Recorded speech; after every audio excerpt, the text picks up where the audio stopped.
Welcome to the Protein Bros podcast. On today's podcast, a very special episode for you guys. On today's podcast, we have the owner of MTS Nutrition and TigerFitness.com, Marc Lobliner. Very, very prolific guy as far as creating content in the fitness industry. He also built up Scivation and eventually sold that, which was the company that was responsible for basically bringing BCAAs into the supplement industry and making them popular. We have an awesome conversation. We talk about all sorts of things, you know, how involved he is in coaching and youth sports now, to basically, you know, what he views as the best supplements that are in the industry. We're kind of all over the place on this episode, but it was a really good episode. It was a really good conversation, and hope you guys like it. I've never leave the country. Like, it's something I haven't been able to travel until I've been like 30 plus. And so we went to South Africa for the first time, and I was like, I get used to this, man. It was like 2-1 basically on money. The US dollar versus there, it was something that starts with an R. I can't even remember what the name of it was now, but yeah, we would get like a whole dinner, like 2 entrees, 2 appetizers, 2 drinks, dessert, $30. Yeah, we went to Roatan in Honduras. It was gorgeous. I was like this, and a lot of Americans are moving there. They call them expats. So they make expatriates, right? Yeah, and yeah. I'm like, dude, I could tell my wife's like, we're not moving here. I'm like, you can stay in America. I'm going to go here. Plenty of Honduran chicks, right? Yeah. Dude, the move is you do kind of half and half and you go to Puerto Rico. You got no taxes. 4% flat tax. Yeah. I have a friend who does that. He's a millionaire, and he just goes there for 6 months out of the year. To claim that as his permanent residence?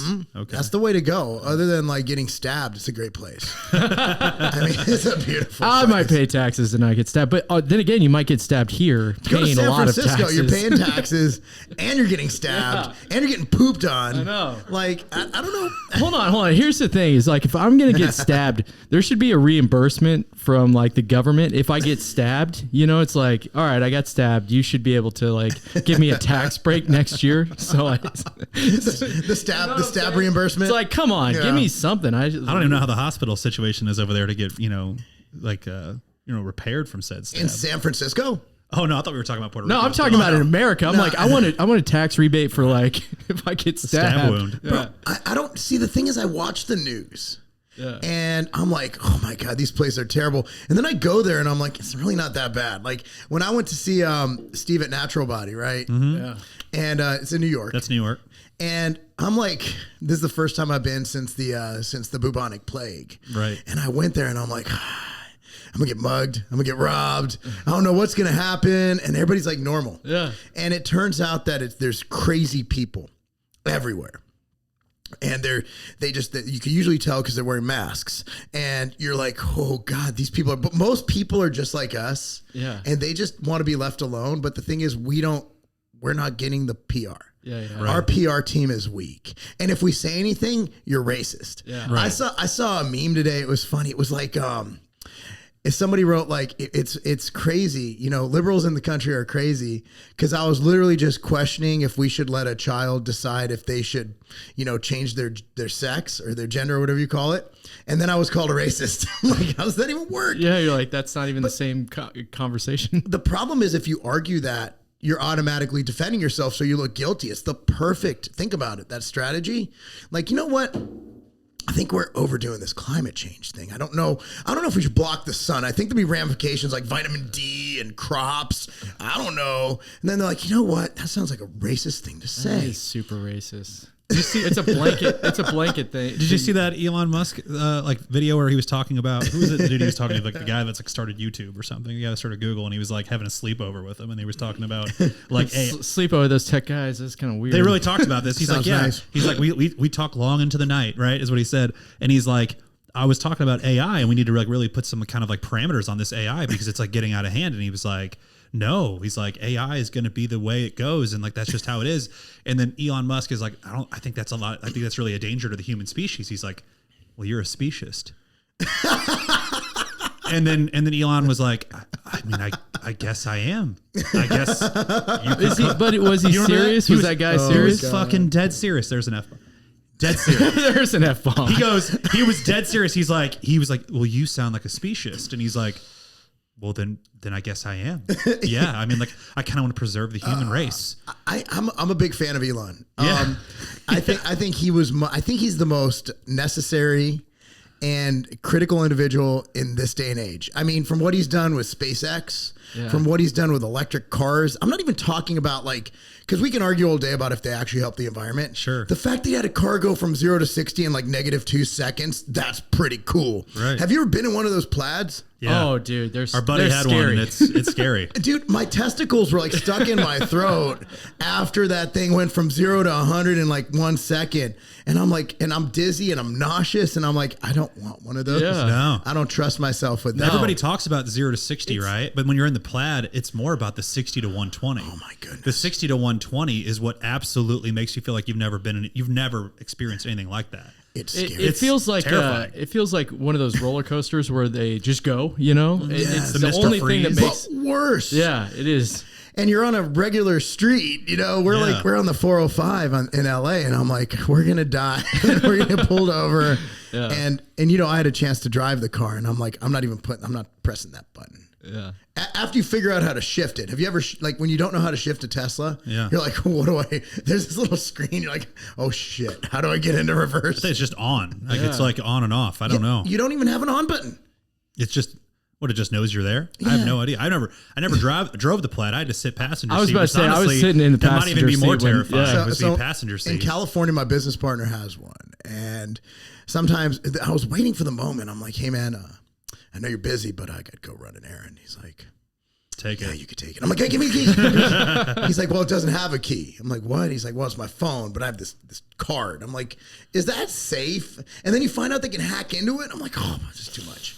Like I would just drive like a 1960s car that no one can hack. Yeah. Like as it is, like my Yukon, it's got this computer on there. And I'm like, this somebody can hack this. Pre-hack though, they're just hot wiring your car, but Yeah. it's all good. That was fun, but they just stole it. They didn't like take it over and take you around town. Right. Like now it's like scary. It's like imagine if we had lockdowns again. Like we're just gonna shut down your cars. Yeah. Well, that's how like if we're going really deep into the weeds there, that's what they're all, scared of, because as they were doing all the electric, pushing for electric cars and stuff, like California was like, all right, now we're running power outages, running blackouts. So I'm not a biologist, but here's the problem. I know that doesn't make sense because that was what that Supreme Court nominee, she actually got it. She's like, so what is a woman? Well, I'm not a biologist, but I'm not a mechanical engineer, whatever the hell these things are. But so if the electric grid can't keep up with our current demand, how would it keep up if everybody had electric cars? And also, where does the electricity come from? From coal, of course. Yeah, and do you think like California would figure out like desalination? Like, how are you in a drought when you're surrounded by water and we've known all this time that you think they'd figure out like a way to really desalinate? Yeah. They do it on cruise ships. They do it. I'm like, how do we have water on this cruise ship? That is kind of wild. Mm-hmm. And they're like, oh, they have their own water plant. I'm like, California they do it They on a should ship. do that. Yeah. It can't be that hard. Yeah. Like that just goes to show you, I don't think they want to. You want to hear something awesome? When I was in South Africa, bureaucracy. Where this like comes from, any time of night, the government just shuts down the power in South Africa and they just do running blackouts, right? And it's just part of life. But we're talking like I'm in an asses to elbows restaurant, like the most crowded Friday night, everybody's date night, etc. And it will just black out completely in the restaurant. Someone's like carrying 17 drinks, praying not to knock into somebody. And it goes pitch black in the restaurant while we're sitting there, and everybody just stops what they're doing for like 30 seconds. And then when it kicks back on, it's like, okay, we're allowing you to have power again. And it's just to remind you that like we have control. First apartheid, now that. Unreal. I mean, like it was unreal that was like Crazy. normalized there. It was just running blackouts every night. Well, the problem is that people get used to oppression. Right. And it just becomes part of life. And we accept it. Like we don't have freedom of speech in America anymore. Right. We don't. We can't say what we want. You get canceled, whatever. And hate speech, look, man, I'm Jewish. Any people gets hate speech. Like, well, we did cancel Kanye, so we do have some power. But at the end of the day, like hate speech is speech. Like freedom of speech is meant to be uncomfortable. And who determines what's hateful speech? Yeah. I don't like bad words, right? Like words that are insulting. But you can't have that area where it's like, well, we're going to ban that word because it hurts someone's feelings. Because feelings being hurt is objective. Like I can say like the K word that rhymes with kite that they say about Jews. I don't care. I think it's kind of a funny sounding word. I think it's like, whatever, good. Like, you're an idiot. But like, some people get really offended by that. So are we going to jail people for saying a word that makes some Jewish people uncomfortable or some people uncomfortable? No, but that was the thing. Like, we knew what words were off limits, like the N word. You don't have to pass a law, because if you say that to somebody, you're gonna get punched in the face. You're gonna get your ass kicked. We can self-govern that. Self-regulating. Yeah. I mean, the K word for Jews would be the same thing, but the only Jew we have who could fight is Bill Goldberg. So just don't say it to him. Yeah. Other than that, you're perfectly fine. That's a deep cut. Not a lot of people know about how awesome Bill Goldberg is. Bill Goldberg's the greatest Jew who ever lived. He's a legend. Well, I mean, maybe hammer. Jesus. Like, Jews. So Jesus versus Goldberg. It's pretty good. It's pretty good competition, you know. I mean, who would you pick in a battle royal? You in a gotta go Royal Rumble? Jesus, man. You gotta go Jesus. He could walk on water, but did he have the spear and the jackhammer? That's a tough one. If you do a Royal Rumble and all-time wrestlers, who do you pick? Honestly. For old-time wrestlers? Yeah. Well, I got to, of course, put Sheamus in. He's my friend. Absolutely. So he's in there just because. Well, and he's won every title He's a phenomenal wrestler in his own right. Phenomenal. He's got hair. All right, you got to put The Rock. You got to put Stone Cold. Right? And you got to go back. You got to put Hogan and the Macho Man. Yeah. Right? And you got to put the weird ones in too. You got to put the Jake the Snakes. You know, Mankind, Mick Foley. You got to put Mick's got to be in every single one. As Cactus Jack, maybe. Which would he be though? He had 20 different personas at one time. Yeah, his Dude Love was like the most. No one knew where that was coming from. Dude Love was amazing. Yeah, I think that might have been my favorite. That was just Mick Foley on mushrooms in public. You have to be on mushrooms to go through the pain. Like, he took more bumps than anybody I've seen in. I mean, the stuff like even watching Sheamus, like, I'm like, now that I'm holding my breath, like, he jumped, I'm like, what are you jumping off the top rope for? You're 260 pounds. And here he goes flying off the top rope. I'm like, and now it's like watching my child fly through there. I'm like, please don't get hurt, you know? Landing on concrete sometimes. My God. Going out of the ring like that. Yeah, they've gotten better at not taking big bumps. You notice we don't have the bumps. Yeah, that's with Hy-Vee. He's a great guy. Yeah, he's been to our headquarters several times. He's amazing. Really great guy. Great, nicest guy ever. So he's just the best. Honestly, one of the best people I've ever met. You know, and that business is just so hard. Like, he's married and he travels all the time. It's very demanding. I don't think they get enough respect for what they put their bodies and their personal lives through. I was watching a Stone Cold documentary while driving here. Like, he has trained, and I know Steve. I've met him a couple times. He actually was in our first Outright Bar ad. That's amazing. And thankfully he didn't charge us. So, that would have been a lot of money. Shout out Steve Austin. Yeah. Thank you, Steve. He's like, hey, do you want me to do a review on your bars? I'm like, yeah, that'd be great. He's like, he actually liked them. Yeah. So, that actually helped us out a lot. Thank you, Steve. Some of the wrestlers, especially like the big ones like that have been around a long time, it's amazing to me how normal they are, right? They're dudes. Just straight up. I mean, do you know what Steve Austin, what he does in his personal time, he's a driving instructor. He actually like goes around for people and gives them their license or not. What? Swear to God. He likes to do that. Why would he do that when he has all the money? Because dude, what you learn about when you have money. Yeah. I've been really poor and I've been okay. I've been where I'm at now. This is my peak. Well, my peak for now. And so it becomes like, my goal is to sooner or later sell all my businesses, just coach kids, which is hard work. Have you ever, like, coaching kids is not like training adults. It's definitely mentally taxing. It's physically taxing if you're training them correctly, because you have to demonstrate things. You have to be involved in them. You have to spot them. Like, if we're doing skipping drills, I'm skipping with them back and forth. So even my big butt's out there moving around, looking dumb doing it, but I do it with perfect form. If you guys are ever in Tennessee, feel free, anybody listening to this, like, come by Legacy of Carbon and just witness one of our classes. I love when people watch it because we have some phenomenal athletes and we're just there to make them more phenomenaler. It's a word today.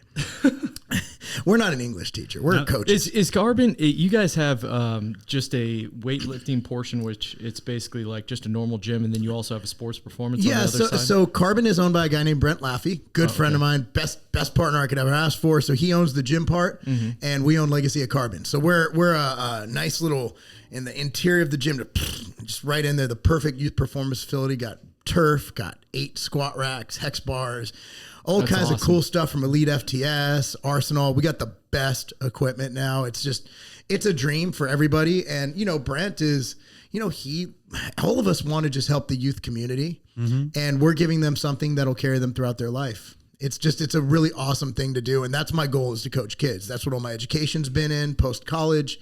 And, I've coached thousands of athletes from club level to what we're doing now, which is at, basically we coach everybody. Like, I don't have it. Like, my kids go to Ravenwood High School. I'll never wear a Ravenwood shirt. I don't show bias. Even when my kids play, I'm wearing a legacy shirt. And if we have athletes on both teams, I'm just cheering for our athletes. Like, I don't have teams right now. I'm just there to help kids. Because at the end of the day, it's not the high school it's going to pitch. It's what they learn on that field. For sure. They're going to learn more on that field than they learn in the classroom. They're going to learn everything from leadership, from taking accountability, from adversity, all that. They're going to learn more on that field. I did. There's no way that me and Kyle could disagree with you There's on Preston. that. Yep. There's my son. So that's our old facility. Is this we have a new facility. Do we have the video of Preston doing 285? I got it somewhere. It's going to be in the more recent ones. Mark's 10-year-old son squatted it's gonna be on my 285 reels. pounds. We just gotta say that out loud. It was one time. it was 285. There was a deadlift. He did a lot. I don't know. I get all my kids confused.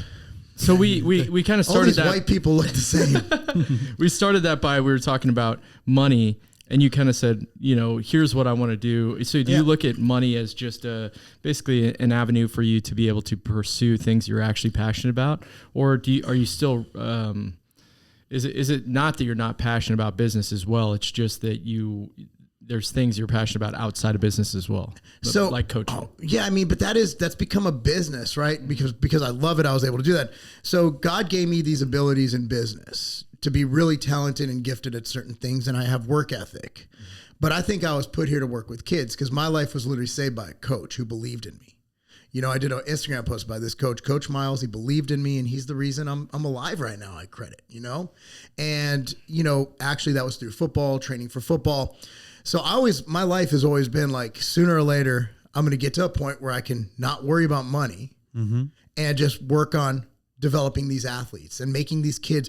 Look, man, if I coach one or two pro athletes in my career, I've done something special. Yeah. Very few people go pro. It's not about that. It's about developing them on the field so they can be productive human beings in their life. The character traits, the values that you're instilling in them. Sports are everything. I'm the biggest fan of sports. That's why in my house there was one rule. You would play a team sport and you play a combat sport. That's it. For my kids, it was boxing and soccer at one point. Now it's football and wrestling for one. Thomas got his soccer out of the way, and my daughter got her wrestling out of the way. So now she just does soccer, and she has one more season left in high school. So it's just, for me, sports are everything. But what money allows you to do, what financial freedom allows you to do, is just that, freedom. It allows you the freedom to do more of what you want and less of what you need. Right? Like, I need to work. I need to go to this job. I need to make money. I'm doing that right now. Like 80 to 90% of my job, I kind of hate. Who likes looking at taxes? Who likes looking at lawsuits? Fuck taxes. Spreadsheets. Yeah, spreadsheets, board meetings, taxes, all this stuff. But to be clear, when you started, like, you didn't start thinking that was going to be any of the shit you were going to be dealing with, right? I knew. Let's talk about the start of business for you, because this was really early on. And for most people, they never think like they're going to do this. You started, 23, 24 as far as owning your own business? Yeah, I started Scivation at 24. I worked for Weeder Publications before then. For our listeners, Scivation, you've probably heard of Xtend BCAAs. This pretty much revolutionized. This man started it. Yeah. What happened in the supplement industry at that point, it basically forced us, who was, actually you started Xtend before we even started working in the stores, but Xtend reached its peak probably in like 2008, 9, 10. I would think say that's probably. when it hit its tipping point. I think it's probably grown with the extensions that Cellucor. Oh, yeah. Sure. But it reached its. But people don't realize when we were at the Arnold in 2006, we couldn't give it away for $5 for a 30 serving. You guys created the market in general. We did. Sorry. No, it's all good. It's so, we didn't invent branch chains. People were taking big branch chain. Remember those pills? 7 pills, 4,500 milligrams, AST. Still selling. Swallowing them during training. The worst. And I can't believe people buy them. I mean, it The- was the like worst. We sold a shitload of the capsules because they were capsulated, right? Just because of the quality of a capsule versus a hard press. Oh my God. Anyway, but that was just like, dude, Xtend was by far the first mass marketed powdered BCA, right? So there's two things. We were actually talking about this at the Columbia location today. So there were a couple on the market, BCAA. So there was Ice by Extreme Formulations. I don't know if you remember that one. Small brand out of Illinois. And then Beverly had their Glutamine Select. Glutamine Select plus BCA. We still carry that one. Yeah. Well, I mean, people still buy Beverly. They're all over 70 years old, but everybody, I mean, Beverly sells. Yeah. Loyal, the most loyal there ever was. Their business model is insane. In fact, I'd say it's very similar to what a lot of us do in business. A lot of us followed that customer retention model, you know, the direct model, so to speak. Not necessarily direct sales, but directly talking to your customer. Right. And communicating with them and giving them diet plans. Creating a culture around your product. Culture is everything in everything. In sports, that's my first speech I give to every team that comes to train with us at Legacy. You got to build your culture. We build culture at Legacy. We got kids who are going to try and rip each other's heads off on Friday nights in a couple months. Right now, they're helping each other get better because we have culture within culture. Like they bring their culture from what they know at their team. At the end of the day, if our kids see each other on the street, they're not playing at Ravenwood or Brentwood or Centennial. They're at Legacy. They Like, sweat it they're- next to each other. Yeah. When you train with somebody, it provides this bond. Like I think you look at who I'm close to. It's people I've trained with. It's people I've sweat with. It's people I've prepped with.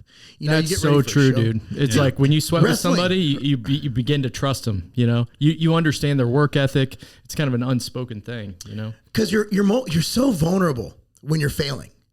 You know, you're so vulnerable when you're in that spot. Like, for example, when I started training with Steven or Seamus, you know, it's like, you know, he was like trying to get his body back to where it can be. He's 45 years old, and I'm a guy just trying to compete in a pro show. So both of us are these older gentlemen, right? And we're trying to not just compete, we're trying to beat these young guys. So we're going in the gym every day and we're beating the living hell out of each other.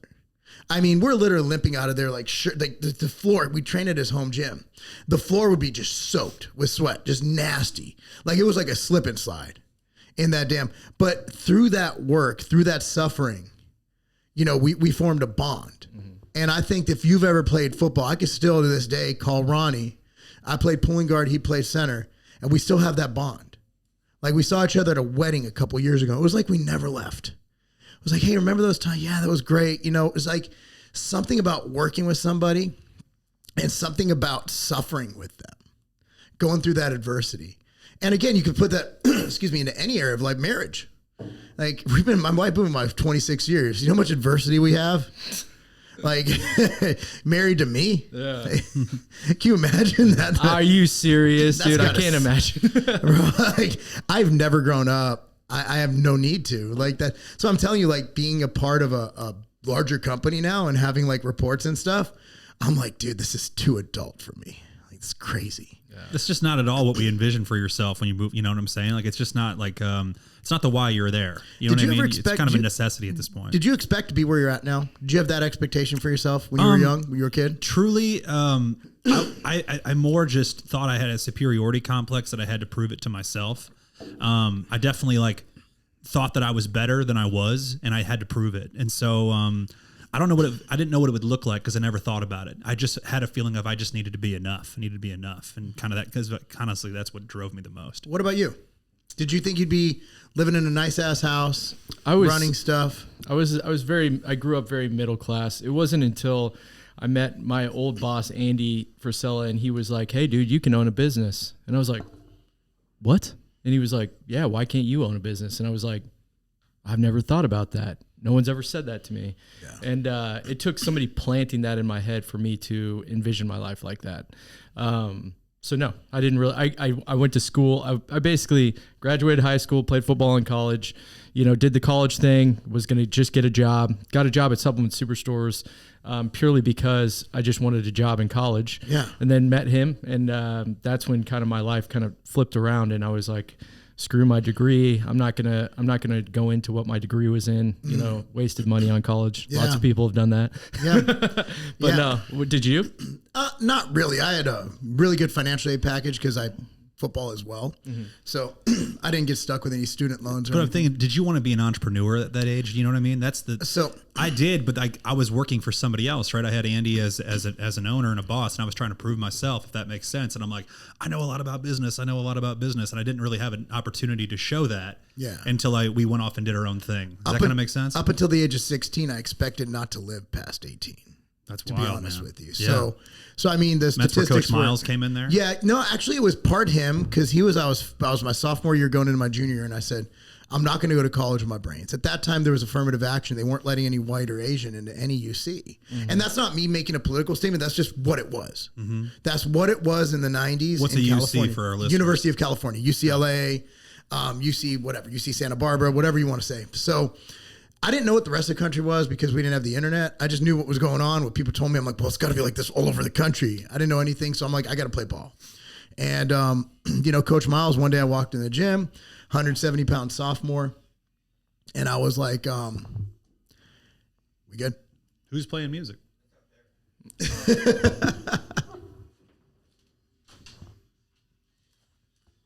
that off.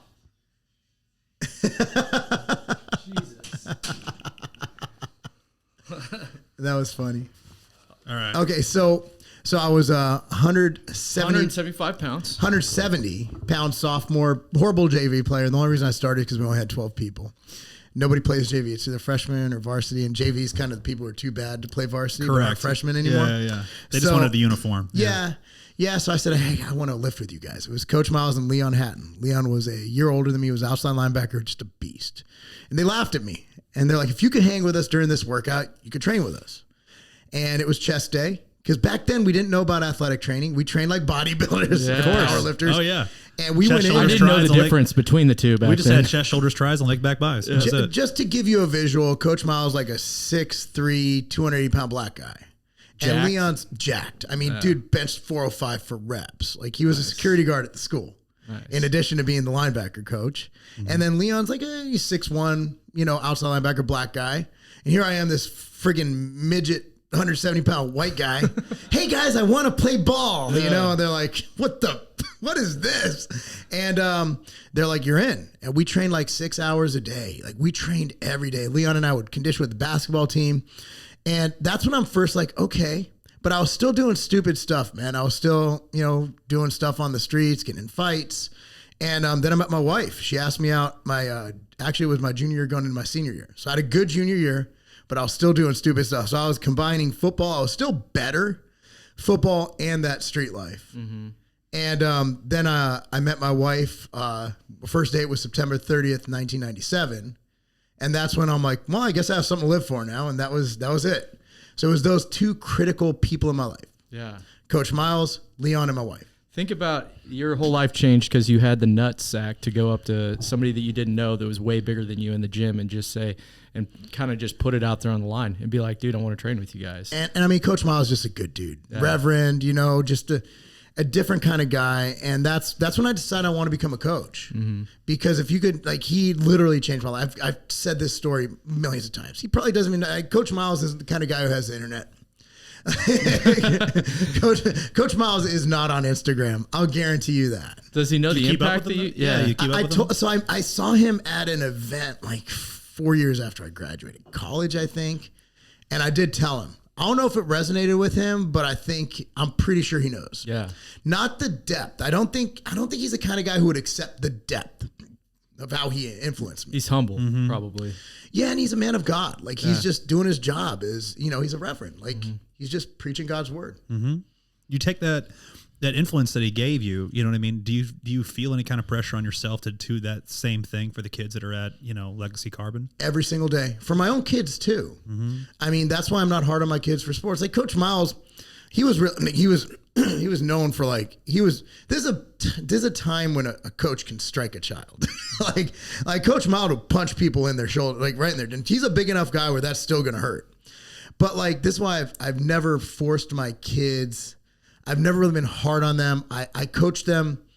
I haven't coached them in a sports setting where it's about starting or not starting. I just coach them in athletics. And my kids love training. Mm-hmm. And I never told them to start training. I waited for them to ask me. That was always my rule. Mm-hmm. People always go how do you get your kids to start training? I'm like, you don't. You wait for them to ask you. If you force them into it, they're gonna resist. Yeah, I'm learning this about kids. Yeah, I mean, so it's just a matter of setting the example. So a lot of parents like, I don't understand why my kid's a drunk. Well, you drink every night, you idiot. Mm-hmm. That's another thing. These parents are drunks, all of them. Everybody's a gosh darn drunk, man. Like, I am the only sober person, I think, in the world. Yeah. I'm not against alcohol, but like, you go to like a soccer tournament, these people are drunk by noon. They literally I've seen people spike their coffee with Kahlua, bro. And then it's like after the games are over, they always go to like some bar. I'm like, dude, we're here with our kids. Yeah. I just never thought that was the right example. And that's me. And I'm not saying there's not a way to drink around your kids. I'm not saying it's bad or it's good. I always just thought that you're your kid's example. And we're not going to do everything perfect. Like, I say bad words and I do stupid things. And I probably say things I shouldn't say. But, you know, the example I'm setting is you go to work. You work your butt off. You help people when they need help. You do virtuous things. And, you know, try to avoid habits that'll, you know, be detrimental to your success. Yeah. So if you're telling them, like, it was like, you have kids literally go up to their parents like, hey, mom, can I drink that? They're having alcohol. No, you can't. Well, bitch, you're drinking it. You know, it's like kids just don't understand like that whole why can't I do it? Yeah.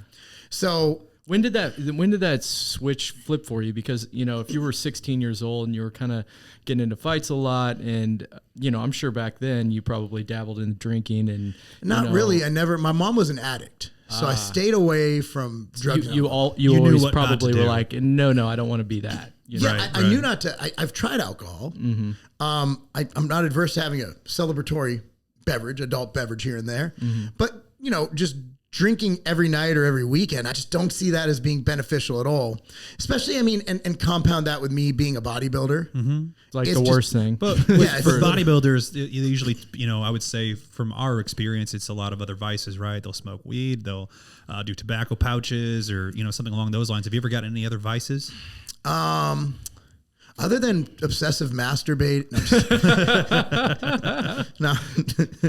It's not obsessive. It's just once or 5 times a day. And that's something, you know, it's a habit you're still trying to kick. It's okay. Yeah.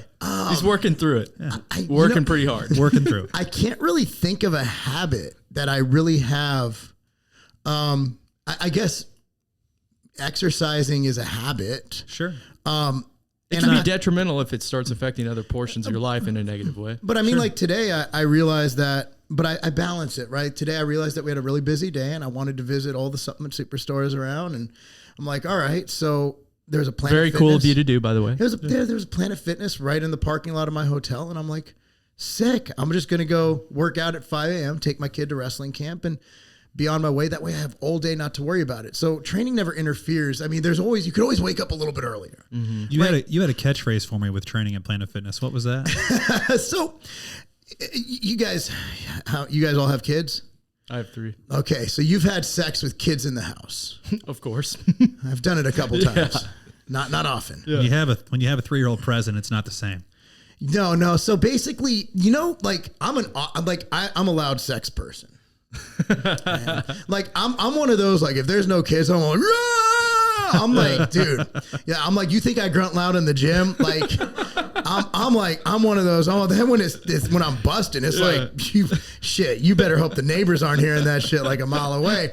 So like training at Planet Fitness, like I'll see myself, like I was doing shoulder press and it was kind of heavy Smith machine because they don't have free weights, and I'm like, but you want to let out that noise, but you know they're gonna kick you out. That's sex when you have kids in the house because you're like, you're biting a pillow. You're like, yeah, that's pretty much me. Yeah. I'm just an audible person. I mean, so I make noise training, but I don't even realize it. So when I'm at Planet Fitness, I got to really kind of focus on like, so I still breathe loud. Like I'm a loud breather when I train. I kind of get into it. I noticed I was breathing a little too loud, and the dudes were like, oh no, he's gonna like steroids are gonna leak all over. They're walking over to the lunk alarm, getting ready to set it off on you. I'm like, calm down. Yeah, it's like it's like premature ejaculation. which has happened to all of us. Yes, it's a problem. It can happen. Well, I mean, if you're like me, you've been with If your you're a wife, chronic masturbator, though, it probably happens less often. if you've been with the same woman 26 years, you're having sex far enough apart where it's always premature ejaculation. Like that thing is boiling over. Like it's literally like it's like a teapot. It's like there it goes. Well, once Preston goes to college, Oh, it's on. What's happening? But then we'll be old and stuff. Ew. That's the thing though. It's like, I was just talking to Alan Roberts about this morning. It's like, when you're married for so long, when you've been with someone so long, it's not really physical. Like my wife can have like one arm and like 3 eyes and like one titty and it'd still be hot to me. Yeah. Because it's not really, it's weird to say that as a man because I still enjoy the female form. of course. Like I'm still a pervert. I am. And now it's like, if I see a 25-year-old, I realize she's closer to my daughter's age than my age. Yeah, and it kind of just freaks you out. freaking weird. Yeah. But like, I love women. I think the female form is amazing. Yeah. I do. But like, that just doesn't apply to my wife because I'm not saying she's not a beautiful woman, but like it wouldn't matter. Like, you know what I have a mean? soul connection with her. At this point, it's different phases it you go is. through. She's an And- extension of yourself at that point. You know what I mean? Like you guys have spent so much time together. That's you in another form. Exactly. And there's just everything involved. It's weird because males are supposed to be more physical, attracted more physical, right? Whereas females are supposed to be more emotional. But I don't know about that because like if you put a picture of a fat dude and then like Brad Pitt, like girls definitely aren't DMing the fat dude, right? Like I'm not saying I get a lot That of fat dude's sensitive and compliments me though. So I mean, here's kind of the girls don't really want that. Nah, girls want. So the only reason they would, I think, is for protection. I think women like powerful dudes who could protect them. Yeah. And if a dude's like big and fat, like that dude can protect them because we're still biological. That's just hardwired into us, right? Like women want a man who can provide, protect, Security. Exactly. Providing is earning, right? Like women, like everybody go, women are so materialistic. No, they just want to be able to eat. Like back in the day, they wanted cavemen who go fucking kill a woolly mammoth, bring him back, cut him up, and feed her, and then have sex with her and procreate. Like this is all built into our. It hasn't gone away. Okay, I don't care what the CNN tells you that hasn't gone away. So I give this example a lot. Like I'm 42 years old. I'm literally a former soccer dad. I'm old enough that my kids do not even play soccer anymore. Like I'm a former soccer dad. I'm a retired soccer dad. Okay, my DMs are still lit up with some weird shit. Okay, I guarantee you my 42-year-old neighbor with a beer gut does not get those DMs. No. Okay, so there is something we said like, I don't like men with muscle. Shut up. Shut up. Your dude hasn't seen his penis in 30 years since Nixon was president. Like it just is what it is. So I'm not saying that there's anything wrong. I'm just saying that as humans, we are attracted to muscular, fit people. Like, there is like... And you might be attracted to the discipline that it took to get those muscles. You know what I mean? Or the power, everything involved. Like when you're hiring someone and you see someone who's just sloppy. I'm not talking about being overweight. I'm talking about shirts untucked. Then you have someone come in here in a suit, ready to go, resume printed out. Who are you going to look at? Gives you a firm handshake, looks you in the eye. Yeah. So those first impressions make huge difference. Appearance is about more than muscle. Like not everybody's gonna be a pro bodybuilder, right? I'm not that. Nobody wants to be. I look stupid, right? But like, just present yourself as you want people to see you, and that's what I tell people. Pride in appearance in general. Exactly. Now I'm not walking around in 3-piece suit, but comb your hair. Just pay somewhat attention to what you're doing. Yeah. I'm as guilty as being a slob. I wear the same cheap clothes everywhere I go, but I'm a coach. I look a coach. So it's like, and I work in my house. So if I'm not coaching, I'm working in my house. But if I'm on the road, I present myself like I'm wearing nice shoes, decent shorts, a company shirt. I'm good. Yeah. So, I mean, if I came into your store in a suit, you'd be like, what the who's this dude? What the hell's he doing? So I'd be like, dude, we freaking should have wore suits. Hey, but if I was interviewing for a job in your store, I'd be in a suit. No doubt. You always overdress for the occasion. Yeah. Or at least something presentable, dress slacks, a nice shirt. Like that's how you interview. These kids come in for job interviews and they're dressed like us. Like, no, you're interviewing for the job. Like you're presenting this professional buttoned up person that can be on task. Yeah. And they show up late. And I'm like, oh my goodness. We still deal with that. Is that something you deal with right now? Oh yeah. Yeah, I mean, I think we've done well in finding good talent, but we've gone through a lot. I was gonna say, how's it been since COVID for you when it comes to acquiring talent? Honestly, we've been pretty lucky. It's just taken a lot of interviews. Like, found the perfect customer service rep. Just amazing. But it took Lacey, who was doing the hiring. It took her a long time. To where she's like, we're like, are you going to hire someone? She's like, yeah, I'm looking for the perfect one. I'm like, you might have to lower your standards. Like my daughter, she's going to hate me for this. Like, I'm like looking around the gym and I look at like that age of dudes, they're wearing pajama pants. And I'm like, where does this come from? In Crocs. Oh my God. I'm like, Cammie, you're never going to be able to find a dude, are you? And she has these unrealistic expectations of dudes, right?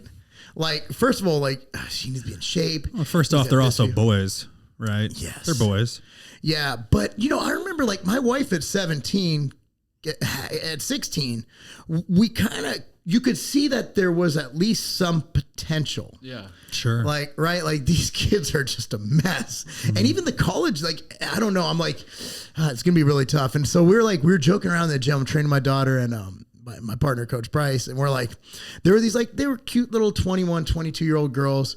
That didn't sound weird, did it? No. Okay. We got what you were saying. Okay. Yeah. I don't want to sound like the weird uncle. No, not at all. So I'm like, I made a comment to Cammie. I'm like, there were guys doing leg press in their fucking pajama pants. And I'm like, good luck. And they're like posing in the mirror between sets and there's nothing going on. I'm like, Cammie, it's going to be tough for you, right? And these girls just start laughing. I'm like, so how is it working for you? And they're like, oh, it's terrible. And the one girl's like, yeah, my dad even said, he's like, good luck. You might have to go gay. so I'm like, wow. And I think actually it was like, I had a dude tell me like, it's just getting hard to find good girls. I'm like, no, there's good girls out there. It's just y'all suck. Yeah. Like men aren't men anymore. Like there's no chivalry. They don't even know how to ask girls out. They have their phone. They do their little swipe left thing. And it's like back when I was a kid, we had game. We used to talk to girls. We'd go up to them like, had to. Yeah. There's no such thing as online. It's too easy now. And that's the thing is that the girls, they're not being courted. My freshman year of college, right? I'm a year younger than Kyle. And so my freshman year of college is the first year that Facebook Messenger started. Right. Yeah. And I witnessed like all these dudes that I remember from high school that just had a really hard time talking to girls. They would tell me about how they would like, message these girls on Facebook. And I just remember being like, dude, that's not going to work.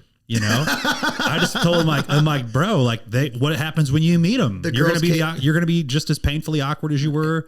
You know what I'm saying? And so like, I'm sure I can put my foot in my mouth now because I'm sure it's working for a shitload of dudes, but I just like couldn't believe that you would try to DM somebody versus just talking to them in person. These poor girls have had to kind of settle for a weak generation of men. Like this generation of men is just, there's a lot of good ones. Like the athletes, the guys, the kids who come in, they're dudes. Like these are like, these would be alphas in our day. Mm-hmm. Yeah. But when I look around at the majority of this generation, I don't know if it was putting them in masks or the whole enslavement thing we had during the 2020s, or if it happened before then, because I didn't really notice much before then. But it just seems like they're just weak. Mm-hmm. They're just not strong. It's societal culture, that we're talking about. So like when you have parents that raise with intention, right? The alphas that you're talking about, I think, have probably really strong parents, right? Or strong, I would say like the crowd that they run with have strong parents, right? There's other kids that get kind of indoctrinated by another strong parent. I had friends with strong dads that like, they helped me, you know what I mean?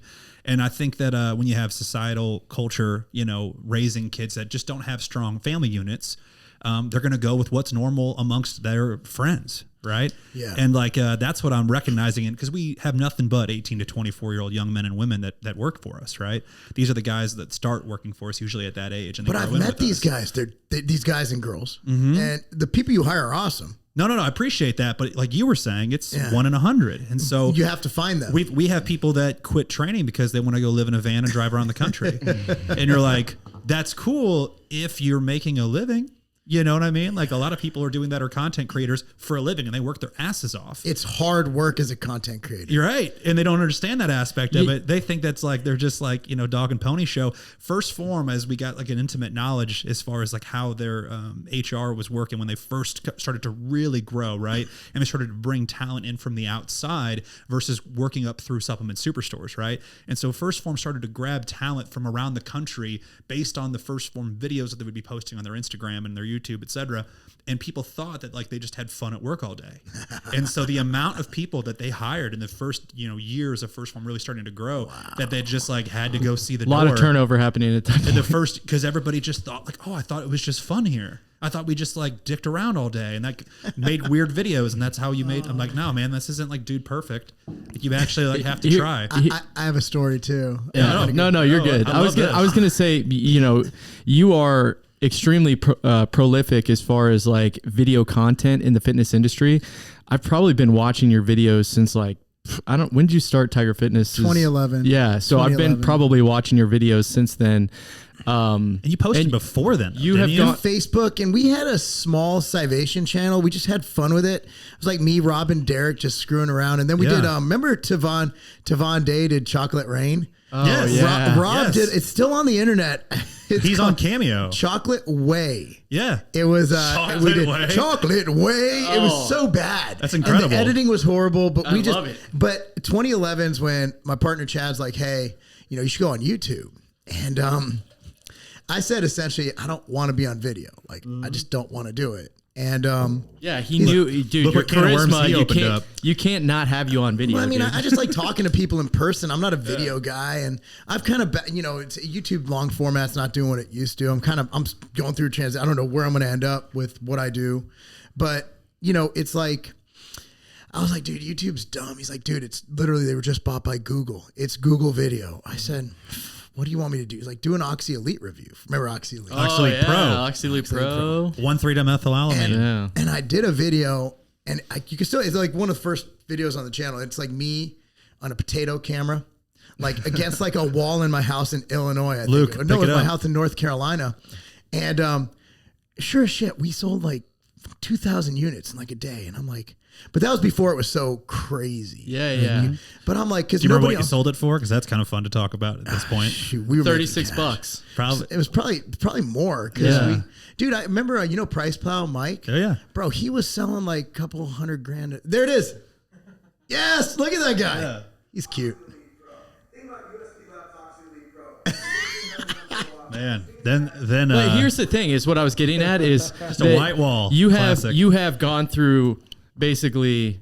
You've been in business since 2004, so pre-social media, the beginnings of social media, the beginnings of YouTube, the beginnings of Instagram, and now we're in what I consider to be like the TikTok phase of social media. That's where I'm having trouble. Yeah. I cannot relate to the young people on TikTok. It's just I can't explain things in 3 to 7 seconds, and I realized that, my 15 minutes of social media fame are kind of over. I can read views. I could see it. And a lot of the people who started watching me, dude, they don't even turn on their YouTube anymore. So most of my subscribers have been dormant for probably 5 years. Mm-hmm. So, I mean, that's just the reality of it. A lot of guys try to really reinvent themselves, like Cali Muscle. But the thing is, and I don't want to sound like I'm insulting anybody who's a social media I do not, for the record, this is just me looking at it objectively. For your own lens. I mean, for yourself. These guys made money as social media people. I just did that shit for fun and to help sell product. But at the end of the day, Scivation was done before social media. I sold that thing in 2011 for a good amount of money. Yeah. So like I never needed social media. And I made, even when I worked at Weeder back in 1999 to 2004, like I was managing a large part of American media, the Inquirer, the Star. So for me, social media has never been how I paid my bills. I've never received a check from YouTube. That goes straight to the business. Mm-hmm. I've never received a check. It's always gone straight to, I don't even know what we make on YouTube. It goes straight to the business. I don't know. So it's not like I'm really monetizing it. I obviously don't sell ad spots because I am the ad spot. So, it's one of those things where for me, it's not like stressful.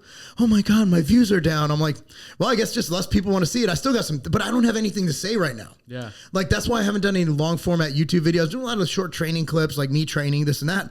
But I have 7,000 videos. I have nothing left to talk about. How many creatine videos can I do? Yeah. That's what we're talking about. So me and Kyle, we've been doing it since 2008 for me, 2010 for him. And, we were around for the complete start of Instagram, right? Complete start of it. And we don't see any content that is actually like reinventing anything or honestly, really truly adding any real value to our lives. Yeah. And so it's so hard to look through the lens of like, but somebody somewhere hasn't seen a creatine video yet. So how do I like re-release my old stuff, if you will? Just, but you're like, you can only do it once. My old ones still crush it. Like they're still in the search. They're still going to come up pretty high. I mean, 7,000 videos. There's nothing I haven't talked about. Right. There's some things people be like, you said that. I'm like, I don't agree with that anymore. Like that was in 2012. I was 32 years old. I don't even remember saying that, but it's on video. Yeah. I had something brought up to me on video. I was in a libel case, and I was actually the one suing someone for libel. And it was actually a legit case. But in there, they brought up a video I did using against me in my case against them. And I'm like, I don't remember saying that shit. I'm in the court a lot, like, you're under oath. I'm like, I don't remember what I ate for lunch. Like, I don't remember saying that. I mean, that you know how many videos I got on here? Like, it's like, and then people like message you like, hey man, I email you like, I saw your video on ectosterone in 2011. I'm like, they had ectosterone in 2011? I'm like, I don't know what's going on. Like, have you changed your opinion on this? I've changed my opinion on everything. Yeah. Like everything I said pre-2015, pretty much just wash that. I'm just keeping that for the views. Yeah. But my new thing is going to be probably, I love the short training clips are easy. I'm an IFBB Pro, whatever. Maybe somebody will want to watch that. I do want to go, every time I do like, hey, here's an open Q&A. What do you want me to answer? It's always like the same shit I've already answered. I'm like, here's a video. Trend. Here's a video. Yeah, trend. Trend. So trend has become like a hot topic though, like with the trend twins. Like a cultural thing in a weird way now. And I think it's just something that I think people need to realize it's a serious drug, but every drug's a serious drug. It's like, no, but it's a lot more serious than other drugs. It hits you mentally, right? Like you have to know how to deal with trend mentally. And I have used trend, and trend's a hell of a drug. Trend and cocaine, both hells of a drug. But the thing is, like, I think I heard who was talking. I think it was like Mark Bell did something. Mark Bell's a great guy. He was like trend. I look at trend like you're a professional athlete. Or you're like, right, like it's not a regional show. You're competing, you've qualified, and you've won a regional show without trend. You should not have to use trend to win the Mr. Kansas City. Yeah. Right. Okay. If you have to use trend to win that show, you're not good enough to get a pro card. Don't even bother. Mm-hmm. Right. If you are in the top 5 at a national level show and you feel that you're that close to getting a pro card, because you are, and you've done the risk evaluation of it, then it's YOLO, because you know the risks, right? Like we don't know what. But unfortunately, like what we fear here is like because of this trend. No pun intended there. Very nice. I almost spit out my ghost. I love it. So you got this situation where these young people are fucking hearing about, they're hearing about these drugs and they don't know the implications. They don't know any people who have the wisdom that you have to talk to them about the actual real fears they should have surrounding these drugs. That's the scary part for me, because people are throwing around trend bologna sandwiches and blah, blah, blah, blah, blah. Like good old Robert Frank. Yeah, exactly. I love Robert, by the way. He's healthy now. He had I was about to say he had a heart attack or something? No, he had like some intestinal thing. Like his body fell apart. It wasn't anything to do with drugs. He got down to like 170. But if you've ever met Robert Frank is not a big guy. Like he has tiny legs. Yeah. And I don't mean that as an insult, but he probably weighs 180 pounds. His car videos make him look jacked, but yeah. Yeah, dude, the angles, I've seen so many guys. Throw up some Robert Frank, Luke, for the viewers. By the way, I'm a big friend and fan of Robert. It's just, he's not a huge guy. He's a friggin' talented entertainer. Yeah. But just we fear that if they're listening to this and they think it's funny, they think it's a joke. But then like you have people that are like I'm watching like the 18 to 24 year olds that work for us, and you hear them like comment and they're saying it all jokingly, but I'm like, to some kids that's their ticket in their mind that it's going to turn them into the person they think they need to be. So here's the thing. Here's what I recommend to everybody: don't take steroids. There's 3 rules in my house other than like the sports rule, right? No alcohol, no drugs, and no steroids. Okay. Now, there's no reason for everybody can get a good body. Trust me, the bigger you get, the more muscle you get. It's not girls. Like, you're attracting dudes. If that's your thing, then do it. Like, but like the bigger that's I very get, true. It is. It's true. It is. It's true. It's a fact. It is a fact. I can show you my DMs right now. All dudes. Yeah. And I'm good with that. I don't care. I'm married. I love when dudes come on to me. I'm cool with it. It doesn't bother me. Like, I think it's great. I'm like, thank you. I'm like, that's flattering. But like, I'm married. Appreciate the compliments. I got somebody I like. And even if I did feel like experimenting, this monogamy thing is keeping me like, I can't. I'm just gonna stick to vagina for now. The thing I love about gay dudes is they have resolve like straight men don't. Like, you thought straight men go at it, dude. Gay dudes will be like, have you ever thought of experimenting? I'm like, no, but like, so how do you know you're straight? Okay, here's how I know I'm straight. I see dicks in the locker room every day. Like, if you're at Lifetime, you're seeing all kinds of dicks. You're seeing Asian dicks, black dicks, old dicks, young dicks, all kinds of dicks. And it's like always at least 3 or 4 80-year-old dicks. And I've never, ever been walking around there like, man, I'd love to put that in my mouth. Man, I want to hang out here longer. Yeah. You know what? I was going to look away. I don't feel like it now. I'm going to keep my eyes right here. Beautiful penis. Here is the thing, though, that's kind of weird. As you get older, it just goes up, consistently how long you want to stay in a locker room. Because there'd be like 80-year-old dudes where you go work out and come back, they're still in the same spot, dude, naked. Legs, what are you legs doing? spread, reading the paper. That's me at Lifetime with the sauna. Yeah. But like, if I walked into like a good gym with attractive females into their locker room, there's naked women. I'm like, oh, there's naked women. So I know I'm straight. Yeah. Cause that's just, but I'm one of those who's like, I enjoy any attention. At 42, I'll take what I can get as far as attention, but I know that I'm pretty much stuck with one. Now I'm not, but even if I was single, it's not like that's where I'm going with this. Like, I think I should test this out at 42. Yeah. I mean, I've never had the inclination, but if I did, I'd tell you. Yeah. I would. Now, I do respect a penis. I'm like, that's a nice penis. But I can give credit where credit's due. You're like, oh, very nice. There's a local bodybuilder who's famous, and you've probably seen him because he's been memed so many times. He's good. Here? He's in he's in Murfreesboro, Tennessee. Okay. Hold on. You guys got the, what's his name sitting on the side of the bed? No, he's actually probably bigger than that guy. No way. No one. He's a 212. He's a 212 competitor. I don't know if I want to put him out like this, but he's like. Oh, I've seen this guy on the internet. Bo Lewis. Yeah. Yeah, right, this guy is up. out of control. Is Bo Lewis just famous for his dong or something? He's a great bodybuilder. He won the Chicago Pro last year, 212. He's a phenomenal bodybuilder. He can't even wear like normal trunks. And he has the deepest voice. He's the nicest guy. Yeah. He has the deepest voice. It's like if is this the dude Caleb trained, Luke? That's what I'm thinking. Is that who it is? I don't know. Just look up Bo Lewis. What the hell? He just gave you the name. What are you? You're looking through Caleb's profile. What's his Instagram? I think that's his Instagram. It's something like that. Bo Lewis? I think it has. I think there had to be another word. I think there's gonna be like 400 Bo Lewis. Does he got like a male fucking you OnlyFans or something? Probably Google it. Yeah, there he is. Zoom in on one of those. Oh my god, you don't dude. need to zoom in.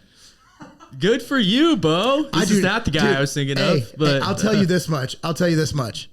If we're ever top 2, I'm walking off stage. I'm not standing next to that. You know how small. He's a 212 guy. I'm going to be memed. That's why I'm moving into open. I do not want to be next to that guy. Yeah. Like, I know I could stand next to Hunter and all those guys, not body wise, but at least penis wise. Yeah. Find that dude. Find that dude. Luke. Do you want to bring him here? There's a dude, like a local coach here in town. He's a really great guy. You might go to his gym tomorrow. But bottom line is he started coaching this dude, and he posts a photo of this guy. And I'm like, how are you just not going to talk about this? The big.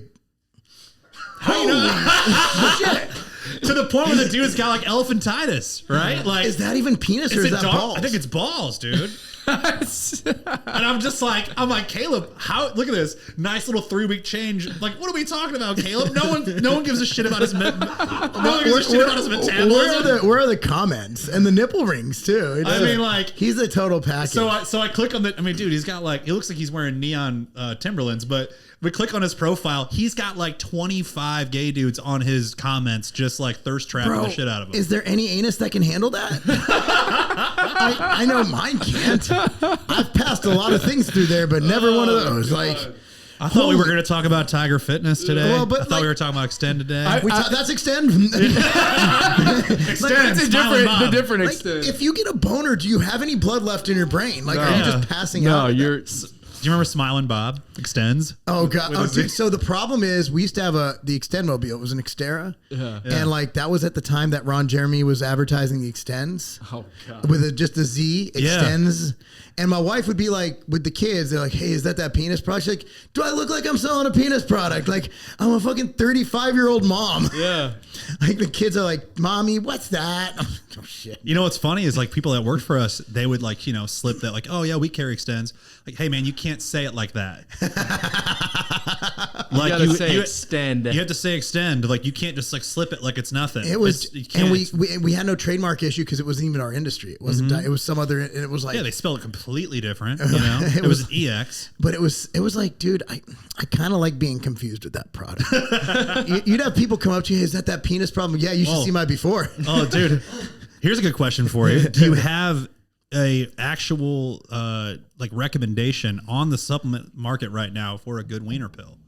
Because we used to carry wiener pills in our store years ago. Spiked. I love that you're calling them wiener pills. Well, it's funny. But anytime you can say the word wiener, it's funny. What are we, 10? I was like, yes. I thought we talked about not growing up. I guess we can call them dick pills. I think Yohimbine is the closest thing we have to anything that'll give you some kind of a libido benefit. I think we used to carry some great ones people would come in for. We had a waiting list, a sheet long for an old Muscle Fortress product. Yeah, I mean, there's a couple. I think Prima V, Vialis XT. Vialis XT. Those have been like every time they come out, they get taken down. Yeah, because they got so something in them. Certain test boosters like Safed Muesli and Prima V do have some effect, but like not like Cialis. Like nothing's like Cialis. You take Cialis or Viagra, like you're in a good spot. But that's why those worked. I remember there was one time, what was the name? It was Nasutra. So they actually, when we forgot about Instone, 2004. So I founded Instone with Sylvester Stallone in 2004. This pill called Nasutra, Nasutra. They're like, we want you to private label this. I'm like, all right. So what is it? Well, it gives you a boner. I'm like in my 20s. I'm 24. I don't got a problem with that, but fuck it. Yeah. And so they gave us some to try, and I'm like, it was like a Saturday, and I think it was. We had, but did we have a kid? I think this was before kids. And this is how you had kids. It's actually the prerequisite. You gotta hear the story. So like, I didn't like, they're like, hey, give it an hour. I'm like, whatever. So I'm 24. I take it like 10 minutes later. I'm like, all right, Katie, let's have sex. We had sex. Whatever. Didn't feel anything. And like fucking 50 minutes later, I get this like boner that won't go away for like 4 hours. And I'm That's like, a classic right no. there. Yes. Ball refill, one of the best. So I'm like, what do I do? She's like, dude, I'm done. She's like, you're gonna have to deal with that yourself. So I got a question. Ejaculoid. Like, have you ever met a girl who wants, you know what? I really just want you to spray more of that at me. Like, when is that who wants that? It's got to be like you got to be like weird the Matrix thing in porn that like is causing that to like be a popular. I remember thing. I'd be like, hey, Katie, I'm getting more stuff that makes me shoot more stuff out. She'd be like, what? Why? Why would you do that? Like, where are you going to go with that? Like, you better clean the walls, Like, nobody would ever like. I never even considered that because I always Extreme semen volume. I mean, it's a thick rope. Is what they're trying to say here. Thick ropes. Mega orgasms. See, I'm at the age now. I just want as little cleanup as possible. Yeah. Yeah, I'm bringing out 2 towels and fucking Windex. Bigger labs. Yeah, I mean, I can imagine. It's like, guys, here's our next product. We're gonna increase that. I used to I trained everybody in our St. Louis market for a long time, and when I trained somebody who was new, and they would get somebody that'd come in that would be asking for boner pills. No one ever goes into a supplement store and is like, "Hey, I'm looking for something for a boner." They always kind of meander around. They're like, "Yeah, I'm kind of just looking, for a little oomph." And a new person would be like, a little oomph. Like, are you looking for caffeine or like something like pre-workout? And I'd spell it out for him. Yeah. I'd have to come in and be like, hey, are you looking for like something to help with the boner?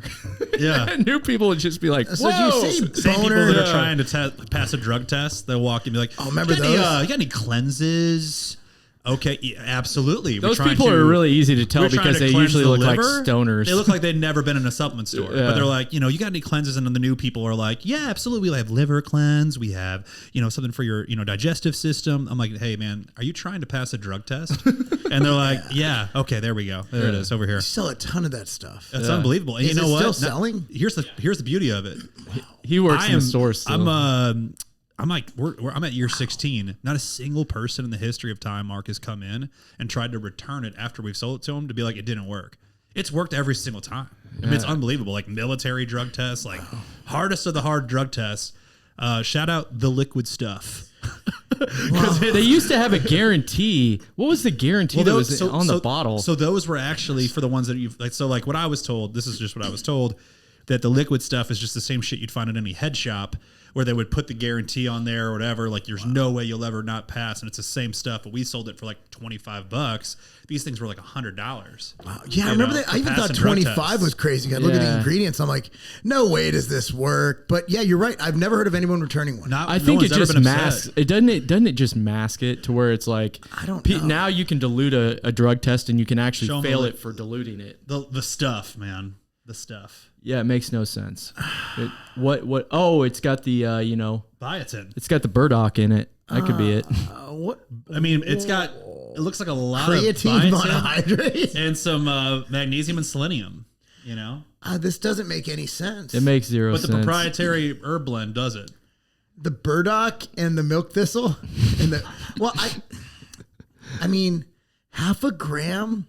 I don't know what burdock dosing is. I don't even know what burdock is. I'm gonna have to look that up. Here's the thing that you need to know about this is they tell you to drink. What is it? The whole bottle, like 30 minutes before you take the test, or something like that. Yeah, so it could just be a mask agent. Diluting it. Yeah, maybe there's. It's interesting though, because it's like that's one of the things when you work in the supplement industry. As long as we all have, it's like you still wonder how certain things are working. Well, I think we were just talking about this. Like, you look at some of the ectosterones and the terkestrone and based on data, yeah, it's not really, but it doesn't really do much. Like I had an ectosterone product with Scivation in 2007, but you look anecdotally and people can get results. So my question is, let's say it doesn't work. Is it causing them to work harder and get better gains than they would have had if they didn't take it? Right, like kind of like the placebo effect. Well, not even placebo, because they're actually working harder, right? Well, that's what I meant, like in the sense of the cause of them working harder is because they think that I got to train harder because this is making me all strong. Mike's and magic stuff from Space Jam. So my question is, and this is like devil's advocate, I'll probably get called a shyster for this, but if something is making someone work harder to get gains, is it really a scam? Yeah. Like that's the thing is that I've seen these anecdotals that make no sense. Mm-hmm. Like obviously different than people passing a drug test. That's a tangible outcome, right? Sure. But like you see these reports, man, I was taking this terkestrone and and it's completely underdosed. Man, I gained 5 pounds. And I'm like, one thing you can't deny, the kid gained 5 pounds. Right. Whether it was from the product or not, something's the catalyst for that growth. Mm-hmm. So I remember when I was like, I think my brother was 17 when creatine just came out. I was like 11. And I remember my brother was taking creatine. And I'm like, and at that time, the media was trashing it. Yeah, you would think creatine might as well have been steroids. Oh, no, they were, at that time, it was before it started working. So they were saying it was placebo. So my brother at 17 was like, who gives a shit if it's placebo? I'm getting results. Like, who cares? Yeah. As long as this product is giving me results, I don't care if it's from the product or from anything else. I care that I'm getting results. So that's why I kind of look at things. I always think too that there's when you look at a lot of the studies, the sample size is small in a lot of them because they're being funded by there is no money that's they're being funded by Muscle Tech. They're being funded by you. Well, do you know how much it costs to run Scivation We did the BCAA study, and it was never published. It was done by Stepania and the College of Charleston, and that's why I refused to stop promoting BCAA because I have the friggin' study results, and it was a poster presentation at ISSN. I've done 10 videos on this, but I need to revisit it. Why I refused, because even Lane, who did a study on BCAA, has been like, nah, I don't sell it anymore because the data has changed. This data was so compelling. And I know it wasn't fudged because it's my data. And people are like, well, it's about money. No, I don't sell enough branch chain. I could discontinue it. It's less than 2% of my overall sales. I give a shit about branch chains. But I believe they work, and they work really well. So the study was done on 36 people, 12 in each group. One group was the Gatorade group. They were all, here's a beautiful thing. Let me give you background. All these people were on a standardized diet based on their body weight. They were all on the same diet. It was a mass gaining. It was a hypercaloric diet designed by Chuck Rudolph, okay, who was our director of R&D at the time. It's actually, you can find the book if you go online and look at Lean Mass Diet from Scivation. That was the book. We used to give away free books. That was our thing. And so we had them on a hypercaloric diet, same weight training program, 12 people, 12 males, you know, weight training experience, over a year of weight training experience. 12 are on Gatorade, all standardized for calories. 12 are on Scivation whey, straight up whey protein. 12 are on branched chain amino acids, the equivalent, I believe, 14 grams of branched chain aminos during training. The Gatorade group lost 0 pounds of fat and gained 1 pound of lean mass because they were training hard and they were on a diet. Yeah. Okay. It was a good training program, 4 days a week. The whey group gained 4 pounds of lean mass, lost 2 pounds of fat. That's pretty freaking awesome. This isn't 8 weeks. Yeah, it's amazing. The branch chain group gained 9 pounds of lean mass and lost 4.5 pounds of fat. I could send you this. And so Stepani, who obviously Jim, right? Pre-gym for all of our listeners. This is when Jim and I liked each other. Actually, I still like him. We had a falling out. He said some stuff about me. I retaliated a little too hard. I apologize for that. I haven't apologized. This is my first time really apologizing. I just let it go. But then we ended up in a little online. That's besides the point. Anyway, it was a collaborative study with the College of Charleston. And this isn't the one. This is, no. Yeah, that is, what is that one? No, that's not it. He said it was. That was a Dr. Timothy sheet. No, wait. There it is. Well, they actually did. It just wasn't published. Yeah, there it is. 8 weeks. This is exactly what I fucking said. See, I remembered all that shit. Yes. Fuck yeah. The marijuana didn't hurt me. There's that vice. Anyway. Yeah, but anyway, so great. It was fucking amazing. It was an amazing study. And yeah, the anecdotals, like you're saying, like it's 100% true that, it's you know, cheap if you too. get in, like we were talking about, you get into these like conversations with people. It's sad at times when you're talking to, let's say, somebody who is young, impressionable, they're 18, 19 years old, they're working their ass off at the gym. And that's that golden age where no one has anything else going on, right? They're really, really dedicating themselves in the gym. And you say to them, hey, you know, this works really, really well. And they're like, well, I read a study, or I read online, or somebody, you know, went off on TikTok and said, like, you know, arginine doesn't give you a good pump. It's like, it's got to be citrulline. And you're like, yeah, bro, people were getting tons of pumps way before citrulline. Exactly. Send me that link. I've been able to find that in years. Yeah. Oh my God. I haven't looked, to be honest with you, but Luke's on the dark net. Dude, what, like, so I found out on the dark web, it's only 10 grand to kill somebody and bury their body. Dispose of. 10 grand. 10 grand. That's really cheap. That is cheap. It's a sweet transition. Not going to say why we looked that up, but so back to branch chains. Me and Jim are better now. Yeah, you and Jim, you stopped. That wasn't directed. No. So Jim was one of my best friends for years, and I think I think so. What same thing happened to me and my good friend before he passed away, Jerry Ward. Luckily, we rectified it, but like the internet will fuck you up. It will pin best friends against each other. And I do think that when Jim was at his peak, he kind of got a little, it happens to all, I did too. In 2015, my head got too big for my actual self. You know, like you get this, like, cause you know, 99% of the internet says you suck, but then you see the couple people like, yeah, you're good. And then you're like, fuck, I'm good. Yeah. And then you get this elevated perception of yourself. And I just don't think at the time Jim had anybody bringing him back down to reality. Reeling him in. Yeah. My wife was always like, I remember I came first Arnold's. I had a line for me. Like there was a line of people wanting it. I was like, this is fucking cool, right? Yeah. And like, I remember I came home, like my family wasn't there. We had I think Thomas was born. And I came home and I'm like feeling like the man. I walk in the door and I was like, can you change that diaper? I'm like, fuck. That brings you right back down to reality. Yeah. So like, it's easy to happen. It happened to Jerry Ward and I. They had us going against each other on fucking branch chains. Yeah. Because Jerry said some dumb shit like, well, branch chains cause cancer. I'm like, then everything causes cancer. But anyway, we fell apart. But he's like, yo, why are we fighting? I'm like, I don't fucking know. And then we became best friends again, you know. But the internet will, dude, if you don't watch it, it will. If you're not like with somebody every day, like obviously I'm with Coach Bryce or Seamus every day, like internet can be like, Seamus says you're fat. I'm like, okay. Did you say I'm fat? No, cool. But if you're like not living with each other, like the internet will fuck you up. Yeah. Next thing you know, you're doing videos against each other. I'm dissing him. He's dissing me. We're making these underhanded comments about each other. It's like, you got to be careful with that internet. Yeah. And lucky I'm kind of, my 15 minutes is over. So I'm like, I just have normal people. I have more hate now that I don't do anything controversial. The TRT thing, the fake TRT guy. It went from fake natty to fake half natty. Yeah. It was so weird. Something like that was in our dossier for you. It said something about this is controversial that you say I'm only taking TRT up until the New York Pro. Is that correct? Yeah. New York Pro, I was on TRT. Yeah. Wow. You scam artist. Yeah. Well, he didn't. but anyway, that is old. That's like, what is that, from 2000? It was an hour ago. It was an hour ago. Damn you, internet. I can't believe I didn't even know they did an article on that. That's pretty awesome. So yeah, that was 2016. 2016 was probably the lowest of my life too. So I was probably acting like kind of shitty. My marriage was kind of on the rocks a little bit. We're just getting it back together. So I think that I was lashing out. Shit, I said something stupid about Andy once and I had to apologize.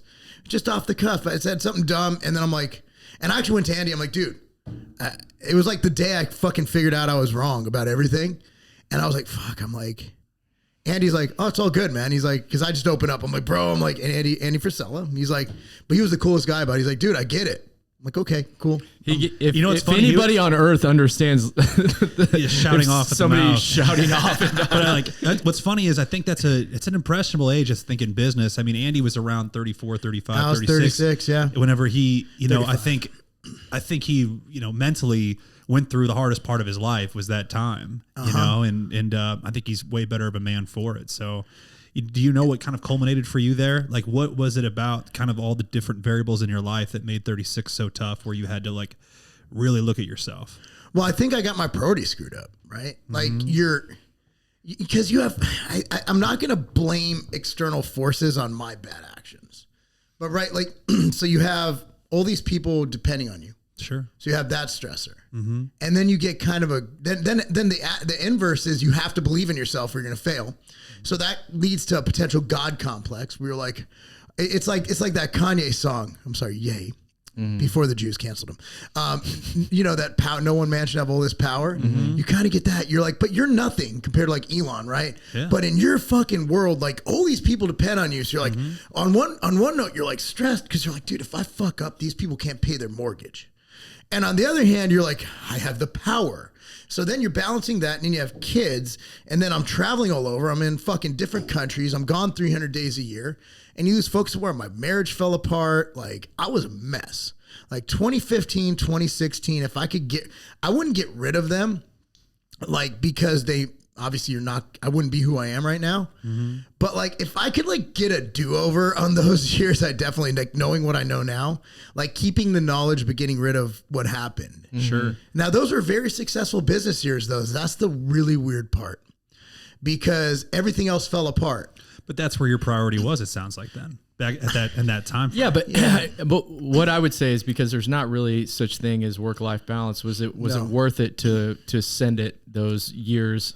Did it set you up years on after that from a business standpoint? Where you have more freedom, where you get to be, watch, be able to coach, be able to coach. There was a better way. I just didn't know the way. Yeah, it was a mistake I had to make because I didn't know a better way. Now I think I would navigate it better. But again, what does Chris Gethin say? Knowledge without mileage is bullshit, right? Like I had all this knowledge, I had all these people like in my ear, and thankfully, people like Mike Rashid was really awesome, and just like listening and being like, that's fucking dumb. Oh, okay, thanks, and Sean Torbati, who was always there, and they were there throughout that, and I had good friends to help kind of navigate me through, and having my business partners, which is great. They say don't combine business with pleasure, but who the fuck else am I going to be friends with? How about people I actually respect? Yeah. Like these are people who are good dudes, who are successful people who I respect. Why would I go outside my industry to find people I have nothing in common with? Have you ever tried? Right. Have you ever tried sitting down with someone your age and trying to find something in common, like at neighborhood block parties? You're like, hey, so I'm watching sports ball the other day. I'm like, so you don't lift? Oh, okay.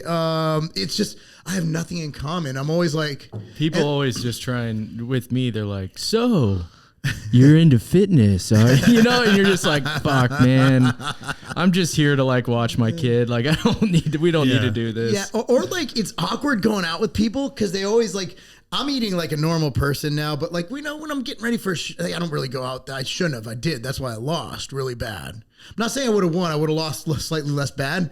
But like, you know, it's like if I'm eating healthier, which I'm not now I'd be like, you pull out the Tupperware at the social event. And they're like, and then it's like, I don't usually eat like this. I'm like, bitch, you're 300 pounds. You do eat like, you know, it's like people always like justify their actions. Like I care. Yeah. I don't know. It's just, I don't have anything in common with any of my kids, like my kids, like parents, friends. Yeah. It's like, I'm like the other baseball dads, the other soccer dads, all that. Yeah. There are some that I do tend to gravitate towards.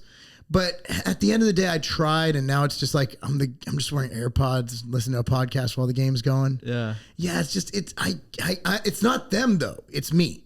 Like sure. I'm not like everybody's. I'm not one of those guys like, well, I'm like this or everybody's. No. I'm the weird one. Yeah, and I accept that, and I'm not holding that against them. But I'm also not going to try and infiltrate their parties and be like, why aren't I invited? I get why I'm not invited. Yeah, I'm a weirdo, and I'm good with that. I love that. But if you want your kid to become better at sports, send your kid here because I'm the guy, you know? So that's kind of, I understand. Like that's the problem is that we're different. Mm-hmm. Like it or not, we're all different in here. Mm-hmm. Even just being business owners, we're different. Mm-hmm. We're different. We're in the 1% of the population. We're different. So for us to expect society to understand us is just completely narcissistic. It was one of the hardest. Those are probably some of the hardest years of my life is trying to make sense of that, where it's like, why don't people think I'm normal when it comes to this? And it's just not. Or like getting my like childhood friends to understand that, for example. You know, you're like, you know, I was the weird one that did all the weird things and they're like doing the normal thing. And I'm just like, but we're still friends, right? Like, but they don't see things the same way I do. It's just been a tough thing. Yeah, I think you just have to understand that we're all put on this earth for a reason. And there are leaders and there are followers. And then there are people who are potential leaders, like you, for example. You just needed to put the seed. Yeah. But there needs to be different roles in society. Not everybody can be me. That'd be insane. That'd be a horrible place. I would not want to live there.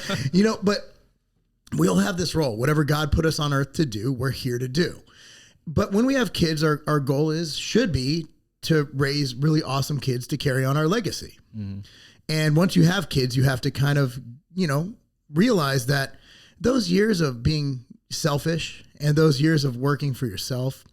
Again, I was listening to that documentary on Stone Cold Steve Austin, and that to be a wrestler at his level. And back then it wasn't like now. Sheamus just goes to SmackDown. They have SmackDown and Raw. Right. You can pick which shop production they want to. They tell you where to go, but you only travel 3-4 days a week. Back in the day, they'd come home like 2 days a month. Mm-hmm. Stone Cold was on the road for like 3 months straight. I remember talking to him about this when we saw each other the last time, and it's like. Just looking at that, like you have to understand that you have to prioritize what you're about. You have to really focus on what's important in life. But once you have children, it no longer be, or else you're gonna be like Stone Cold. Yeah. And you're gonna, you know, try to when your kids are fully grown, try and rekindle that relationship. And I kind of had to do that. You know, my daughter, luckily, I figured it out when they were young enough, right? But like I had to redo that because I was so focused on our job. We work to provide. That's number one. It's to provide for our family. But when that becomes your focus rather than the reason for your family, that's when you lose it. That's when you lose the plot. So you have to have that balance. Yeah. There's never real balance, but you can't lose focus of why you're there. What's your why? Mm-hmm. Why are you at work every day? Right. Your family. I hope so. Right. But that's mine. Mm-hmm. I'm doing this for my family. But before your family, see, I mean, you started your family at a younger age, I think, than the norm. And so like you had that. So, I mean, mine was like straight up just like personal pride, ego, trying to feel like I'm worthy of this, you know, extra that we're doing. You know what I mean? Like the extra effort that we're putting in every day. I just wanted to prove. I mean, if we're getting really deep, it was me trying to prove something to my dad. Yeah. But, you know, after I got to the realization of that, now it's all about the guys that work for us. It's all about our team. You're building a legacy. Right. Right. You're building something special, and it's about winning too. Like everybody, we should all strive to win. And there's nothing wrong with winning. Mm-hmm. There's nothing wrong with aiming to win or in telling your children that you need to try to win. You're not going to win every time. Losing's a part of the process. But life's about winning. Getting a job, you have to beat other people for that job. You know, getting a contract, let's say you're selling something, that's about beating someone. At the end of the day, I remember this. I was like, so it was after, I don't want to cry, but I cry a lot. I cry like a bitch. So just in case I start crying, winning makes me cry. Okay, so I remember after Preston won state in wrestling, the other kid was crying. He was just a mess. And this is a good kid, good parents, good everything. And I'm like, I told the coach, I'm like, man, it's kind of sad to see this kid cry. Coach name's Brandon, right? Coach Brandon. And Brandon goes, well, someone has to lose. And it was the simplest, like, friggin', I'm like, well, shit, that could have been Preston. I'd rather him cry. You know, like, at the end of the day, someone's going to cry and someone's going to be happy. I think Alan Sizemore, who's the chairman of the state of Tennessee, NPC, he says at every athlete's meeting, there's only one happy person at this show. That's the overall. Everybody else is going to be pissed at me. So you just always have to aim to win, and you're going to lose. I've lost a lot. Shit, I lost May 20th. I got my ass beat. But that just makes me hungrier to win. Yeah. You have to lose. But if you go in expecting to lose, you're going to lose. And I did go in expecting to lose. And I brought probably the worst possible package I could have brought. It was your pro debut, though, correct? I just wanted to see what it was about, but I should have dropped out the show. That's a real bitch thing to say.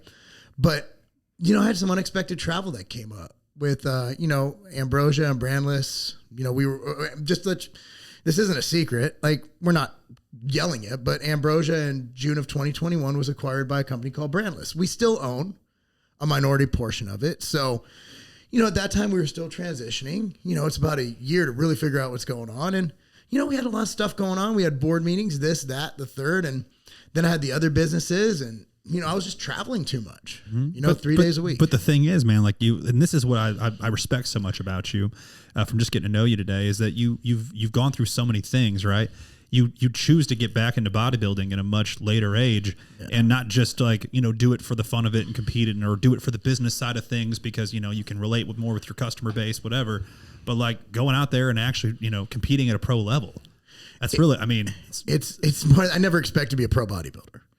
Like I tried, but I never. Weren't you a pro in a natural? NABA. Yeah. It was NABA. It wasn't natural, but it was when Lee Priest. It was actually a good organization overseas. And I accidentally I say accidentally. I was getting ready. I was going to do nationals that year, and I did a warm up show, which was a NABA pro qualifier, and I won it. And it was after I won. I think I won was it the East Coast Classic or some show out there? I won the Gold's Classic in Virginia. Yeah. So I won that show. I'm like, there's a show next week. I'm gonna go do it. And then I won it. And I'm like, oh, cool, I got a pro card. And then I heard that, like, if you do to do an NPC show again, the nationals, I'd have to forfeit my pro card. I'm like, I've only had this like 2 weeks, you know?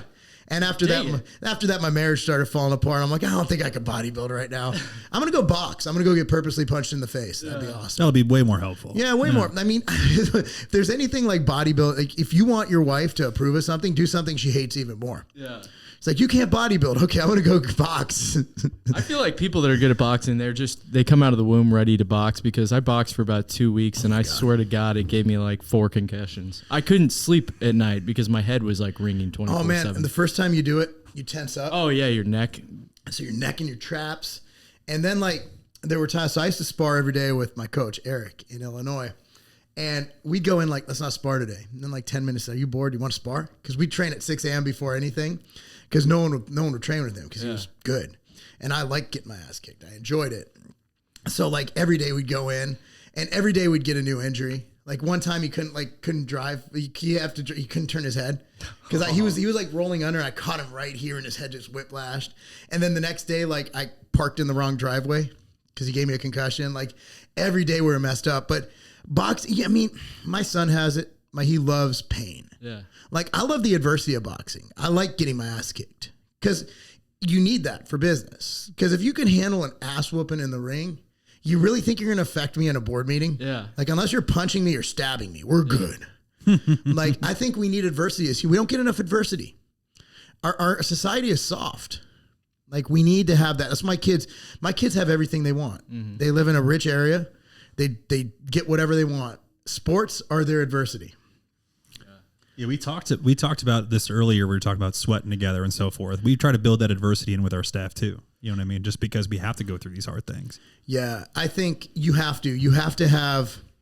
So before this, we were just talking about this. Before the season, I talked about this to my wife. So Perler Wrestling Camp, they're not going to learn much technically in 2 weeks. They're going to be too tired to learn. But that's the point. It's making them more mentally tough than anything. The moves are learned in class. Like he goes this, young guns, and they every week they instill these moves. They know all that. Perler's giving them 6 hours a day of training for 14 days straight. So then his coach has them go to this 2-day camp where he goes to bed. They go to bed at 12 a.m. They wake up at 4. They're forced to go in this cold ass lake, and they have to do constant training, running barefoot through the woods. Nobody's becoming a better wrestler physically because of that. No, just expanding the mental toughness. It's embracing the suck, as they say, and I think the SEALs and the Marines. Like it's like you have to be willing to go to that place. And wrestling, combat sports, they're different. Like these kids are different. We have in our training legacy at Carbon, we have football players, we have basketball players, volleyball, lacrosse. We have everything. We even have just regular kids who just want to be in shape, right? Wrestlers are different. Like other kids, it's like at the end they're like wrestlers. They will run and they will literally pass out before they give up. It's a different mentality with these combat sports. Yeah. I want to put a wrestler in every single class to drive up the work rate of everybody else. We try. Like, hey man, can you come at 4 instead of 3 today? Because we want to make sure you're with this guy. So you put a wrestler in with a football player, that football player is going to work harder because he doesn't want to look like a bitch next to the wrestler. The wrestler will bring it up. That's the thing you do. It's called leveling up. I hate personal training. I hate one person for youth athletes. Obviously, it's different for like a bodybuilder, right? But you put a kid in with a class. I'm trying to instill work ethic here. Yeah, it's about leveling up, right? So sometimes, like when I'd have like a group of boys on one team, and they're linebackers, but they were all like training at their level. So I purposely put my daughter in that class, and my daughter was beaten. She was lifting more than them. All of a sudden, they're getting beat by a cute little 17, 16-year-old girl. What do you think they're going to do? Yeah.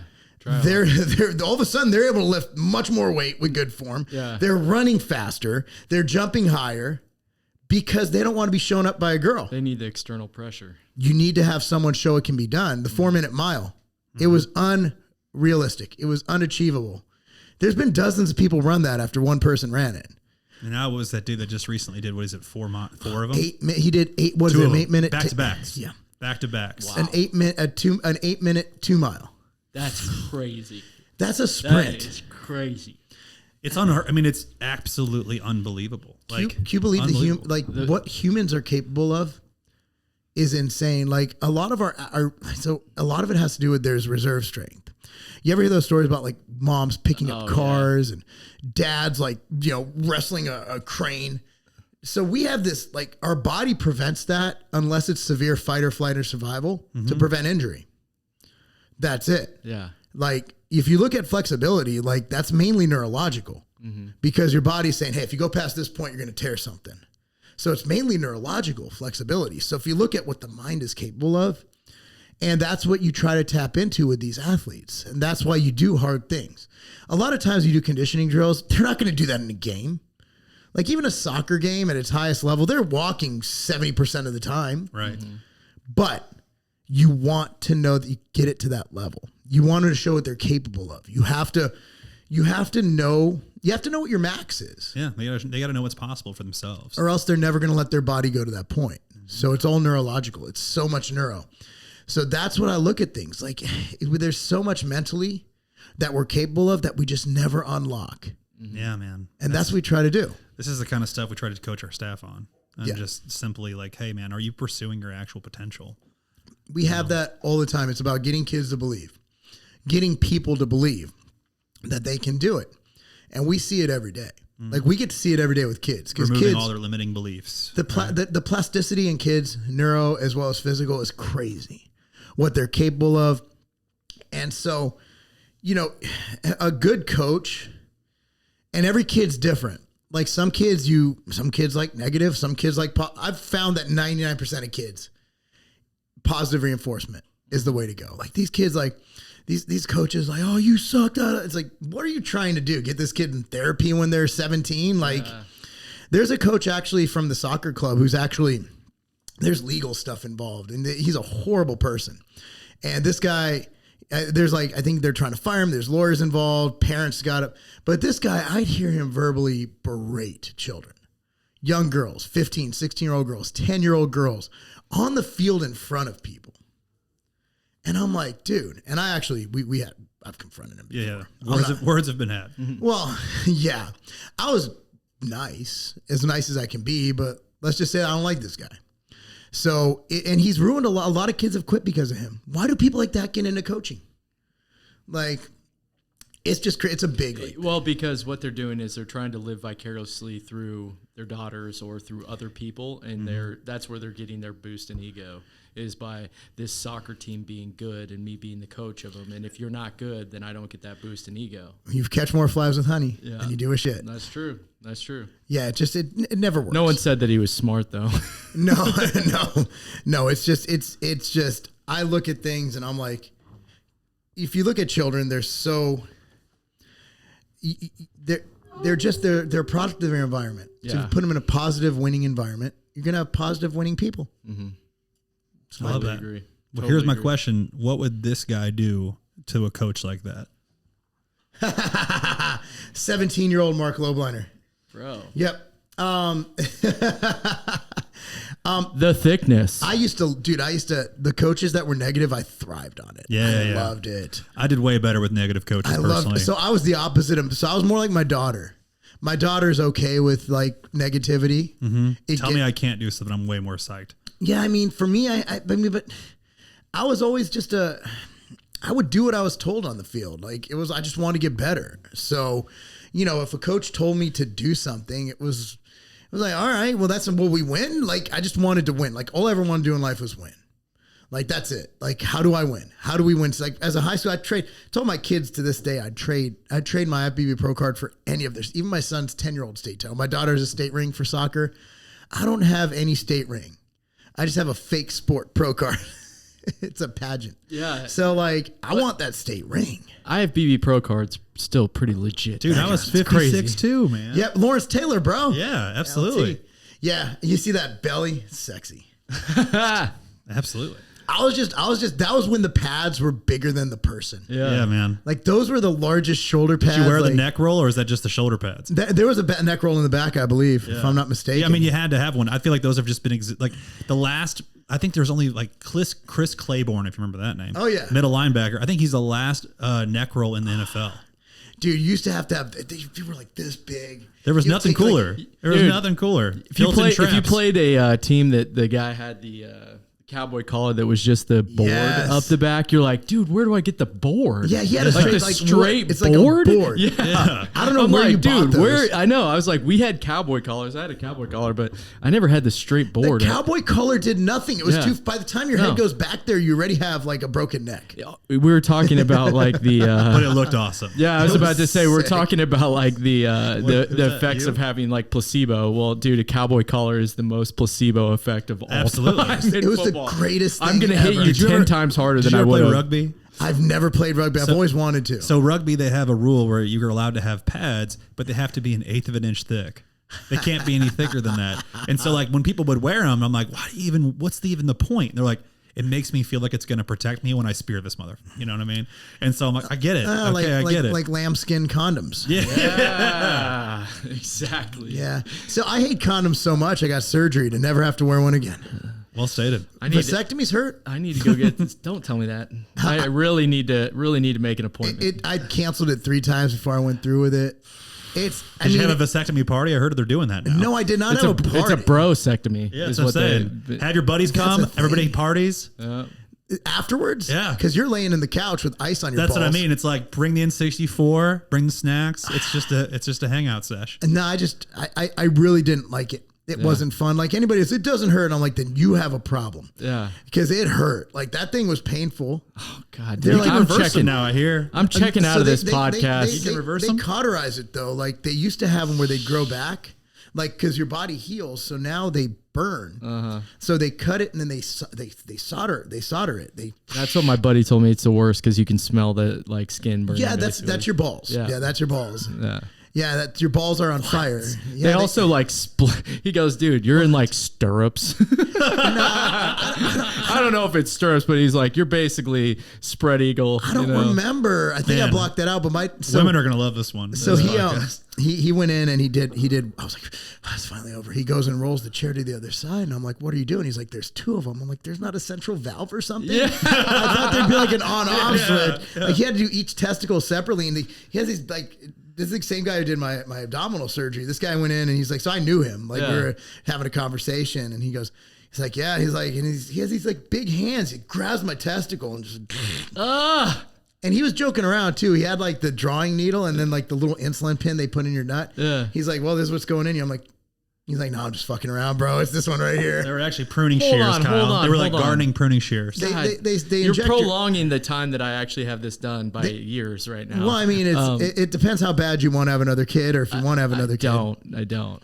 Did you say they stick an insulin needle into your nut? It's in your nut. Yeah, they go in your ball. In the ball itself, not Yeah. the scrotum. So they literally grab your ball. They have it right here against your skin. You've done that before. Oh, yeah. It's the brain. And yeah, he's like, and then You're in full brain mode. You know what I'm talking about. Yeah, the veins coming out. Yeah. Yep. Yeah, pretty much. All right, dude. I'm done talking about that. You know what? But then think about it, man. Like cream pies. Then you're good. Yeah. Life is good cream after pies. that. Life is so, but dude, it is kind of fun feeling like the nervousness, No, it's like, not. It's not at all. Like, There's actually because nothing fun about it. my son's such a little shit right now that it's like every time he's doing something dumb, I'm like, man, I need a vasectomy. We can't be having any kind of accidents going around here. All Any right, dude. surprises. I'm not pulling out. Enough about vasectomies. We should probably wrap this up. The last question that we asked, or you got? I got a really good question for him. I've always wanted to know. You've been a part of a lot of product development, dude. Yeah. And there's a lot of people that listen to this podcast that dream of one day either owning a gym or creating their own product, Yeah. etc. Name a time where you were like, I'm 100% convinced this is going to be a phenomenal product, etc. And then there's all the rules that people don't know about because they never made a product before. Where you were just like, that got completely ruined by just regulation and other BS that goes into trying to make a product get to market. Can you think of a time where you tried to make one and it just didn't work out the way you wanted to at all? There's only one that really didn't work out, but it was mainly because of an unforeseen stench. And it was actually with Lane Norton, and it was at Scivation. And it was called Dialine, which was our product.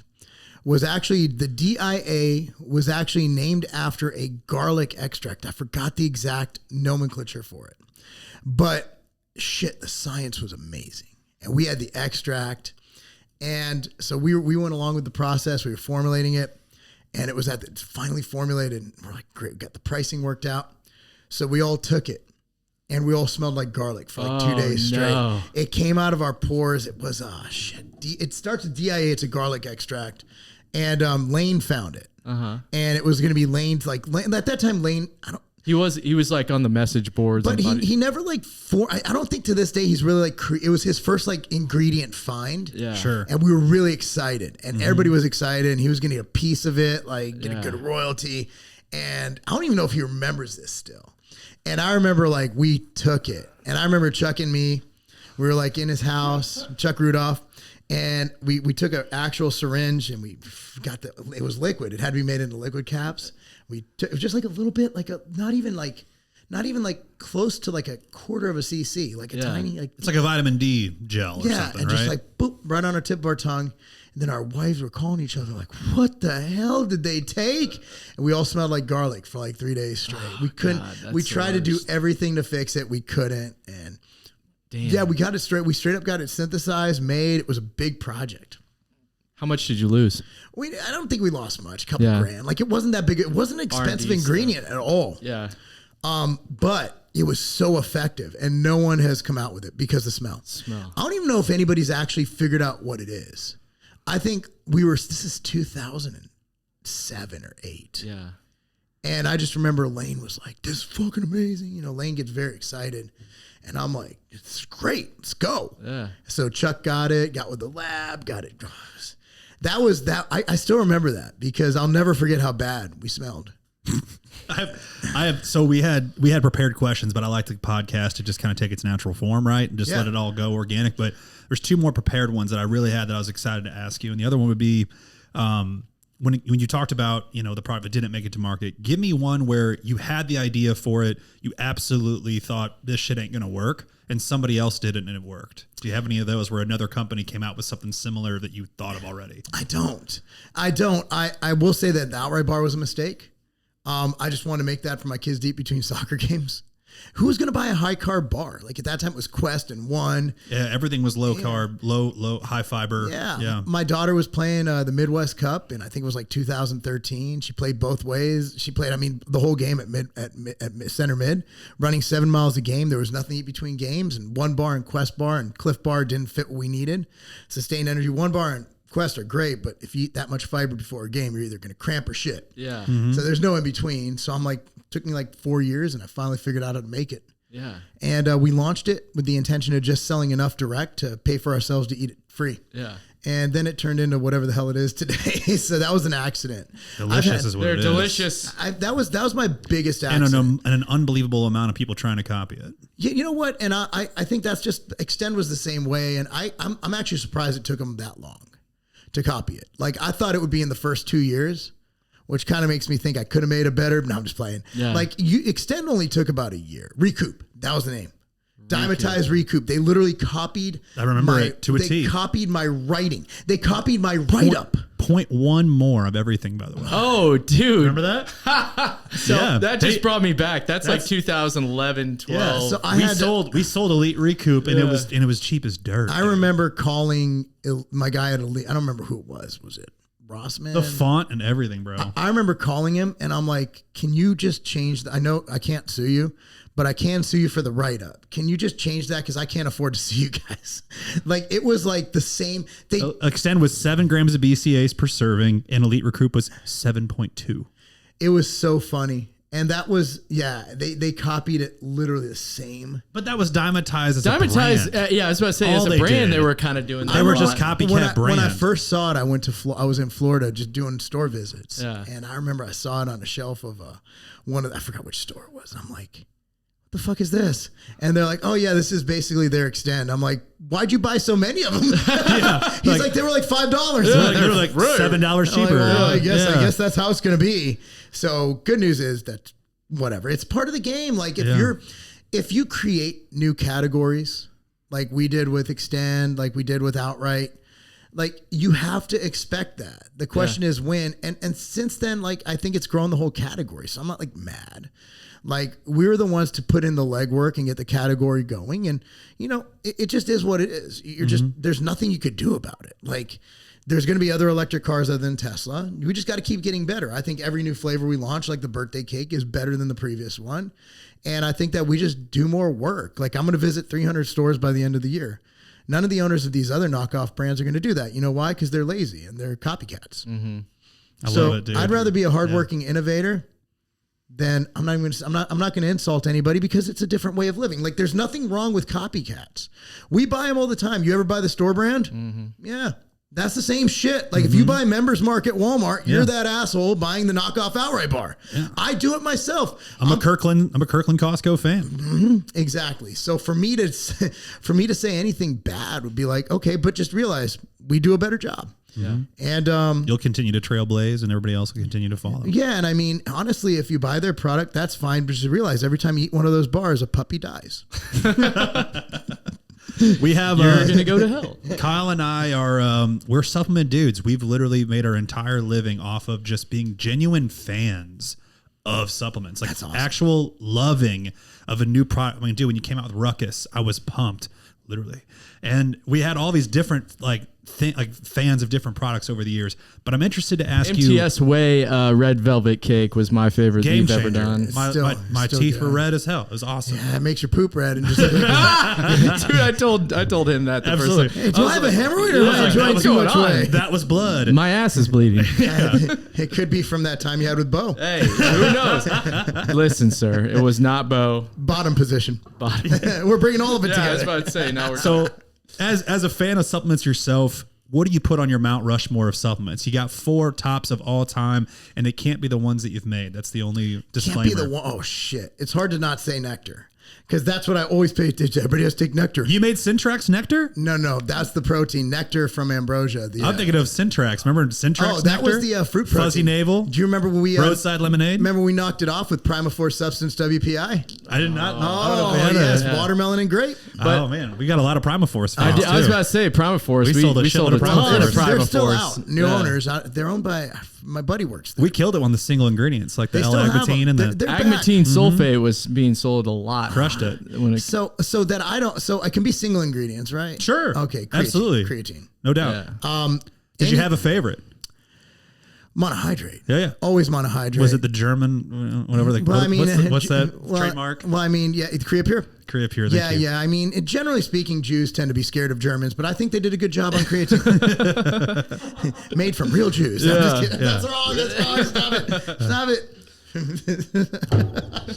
I'm a Wasserman, dude. Chill. Dude, Kanye. They're gonna pull a Kanye on me. Yeah, me and Luke are the only Jews are allowed to make Jew jokes. It's a rule. I gotta show you. Like, I screenshotted this guy out of nowhere on like a picture of me visiting the supplement superstore in that W place that I visited. Wentzville. He out of nowhere wrote like something anti-Semitic. Oh, it was amazing. Hold on. It was like out of nowhere, out of left field, and I was like, he's got it pulled up already. Luke, what do you got? No. Here, Jews have been expelled from 109 countries over 130 times for no reason whatsoever. Oy vey. What? Oy vey. The oy vey was a good touch. I think he's. I deleted it and then I just sent him a message like, "Yo, hey, you dude. can't be like dissing my folks like that. Yeah. like only I can tell the Jewish jokes. Yeah. Like, right. That was a real like hateful one, right? Like that one, he's like QAnon right there. Yeah. Creatine. Definitely monohydrate because that's where all the studies are done. And if you look at the dosing recommendations on Crackling's bullshit. What is the creatine magnesium power? Oh yeah, hydrochloride. Yeah. Hydrochloride. It's concrete. If you look at it, it's the same dosing as monohydrate, but they break it down by body weight. So I'd still be taking 5 grams. And for a while, hydrochloride was cheaper because the whole creatine issue we had, but it's leveled out. I'd still go with monohydrate. That's where the studies are. A pre-workout that contains caffeine and a pump agent. I'm trying to think. I do think Doug does good work at Core. I like Doug. I think Doug overdoes his formula sometimes where there's redundancy, but Doug's big on dosing. So I'd rather have redundancy than underdosing. And the fact that it's, clear what's in there. So I would probably go with, not my, I can't go with Ambrosia. Obviously my products kick his ass, but if I'm going to go, I mean, I'd probably look into someone like a Core where it's dosed. I'm thinking like if your days in Weeder, you don't have like an ancient orange or something like that. So days at Weeder, we actually got a lot of muscle tech. Yeah. Because they were spending $12 million a year at that time. In the magazines, huh? Oh, $12 million. 6-page ad reports. They were reports. No, they were advertorials. Made them change. Our legal made them change it. Yeah. I got stories. I couldn't tell the difference when I was a kid. I was just like, dude, this is nobody could. Yeah, nobody could. And that was purposeful. Yeah. Oh yeah. They would, but we tried to get it more advertised, but they'd fight back, and there was so much money, the uppers wouldn't let us. Yeah. We go on for another 10 hours. Gain 11 pounds in Celtec 2 days. Well, I mean, it's 75 grams of dextrose. Yeah, you're gonna gain weight. So a good pre-workout. I'm trying to think. A good health. A nattokinase, 100%. 100% nattokinase for its blood pressure benefits. It's from a Chinese food, natto. Mm-hmm. I don't know if you guys know about it. So 2000. So I recommend. We carry the Now brand of it. That's what I have in my bag right now. Yeah. Take it everywhere. I take 8,000 FUs. That's the measurement of it breaking up blood clots and shit. Mm-hmm. So basically, you see all these people, like my good friend Jerry died of pulmonary embolisms.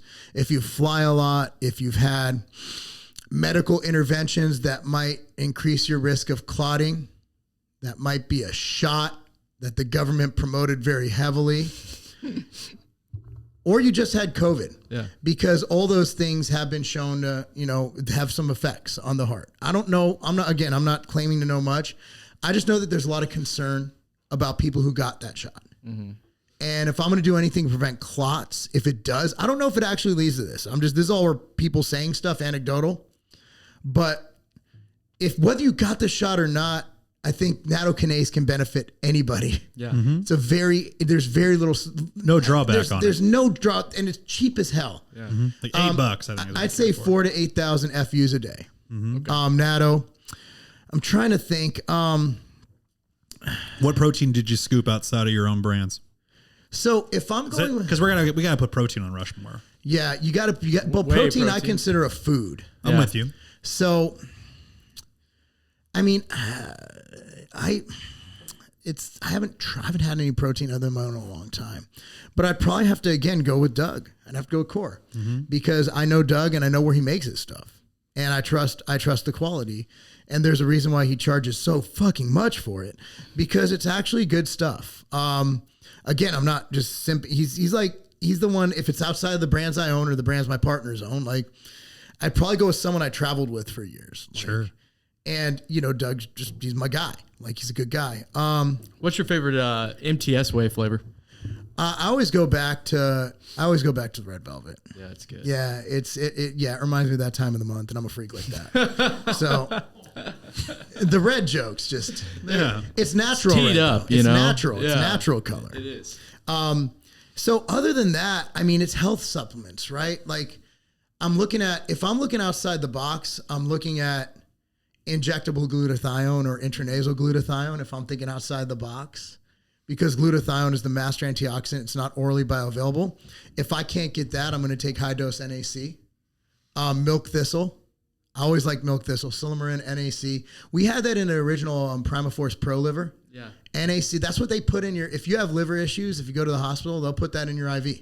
Dude, I was told that they're no longer allowing NAC to be sold. NAC is allowed to be sold, but it's on like the watch list. Yeah. Because of some old They got a patent. lot of pushback, and so I think they kind of backed off that. But it's still at risk of being banned at any time. Yeah. It's not safe. Which is just unbelievable. It's simply NAC. It's N-acetylcysteine. Like, how is that? But then again, if you look at our country is actually better than most. Like Health Canada had K1, K2 banned for all that time. Vitamin K. Carnitine was banned in Canada for decades. Yeah, man. Canada's Unbelievable. a disaster. But can't you buy ephedrine in Canada? You can buy Which is ephedrine. weird. You can't buy yohimbine. Yeah. I'd Canada's say weird. I'd say if I'm going after like any kind of fat loss or sexual benefit, I think yohimbine has to be on that list if you don't get the side effects. A lot of people do get sides from yohimbine. Yeah. Well, especially if they're doing the hydrochloride. It can be uncomfortable to be on. I think I've seen more people get it from the it was a beta yohimbine. I've seen more people get it from that. So I think that anytime you're dealing with any kind of a yohimbine, you need to start at the lowest possible dose. Like 1 milligram. I mean, less? well, I mean, it's 2.5 per pill. It's one pill, and work your way. The dose you need to take is 0.2 milligrams per kilogram of body weight. So for me, that's like literally 8 pills of the 2.5s. Yeah. So it's a lot of, if you can work your way up to that, it's extremely effective.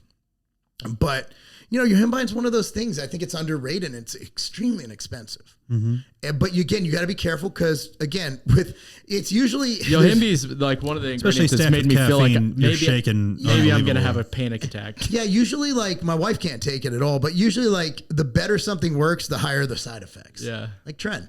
And so other than that, I mean, there's some good ingredients. There's coleus for scoli I still like, but at the end of the day, I think a lot of people just need to focus on creatine, protein, and food.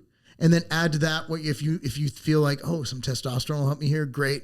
I haven't seen any but my own brand, but I like Physicor. I don't know if you've looked into that. We have Peak Physicor. Pico 2 is a good ingredient.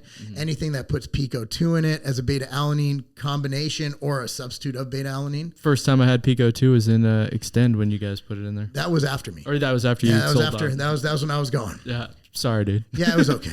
I'll be okay. Yeah, I was about to say, I think you made out okay. I've been okay. I mean, life's been okay. I've made it, but it's been a struggle.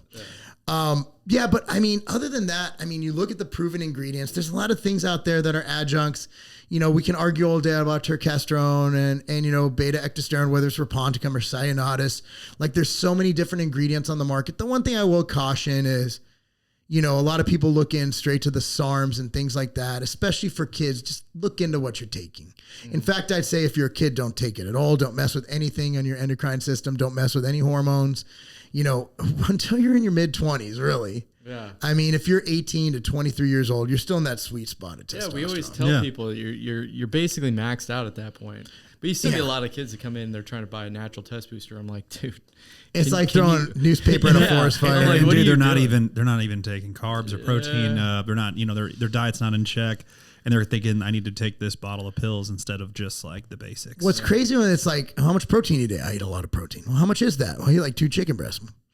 Or I take protein powder. How much? A scoop? I'm like, it's 20 grams. Like, that's it? Like, and then what are you doing other than that? Well, it's like, if you don't know how much protein you're taking, you probably shouldn't take anything hormonal. Yeah. That would be my opinion on things. But, kids want, we've all been there. You want the shortest route to the quickest gains. Correct.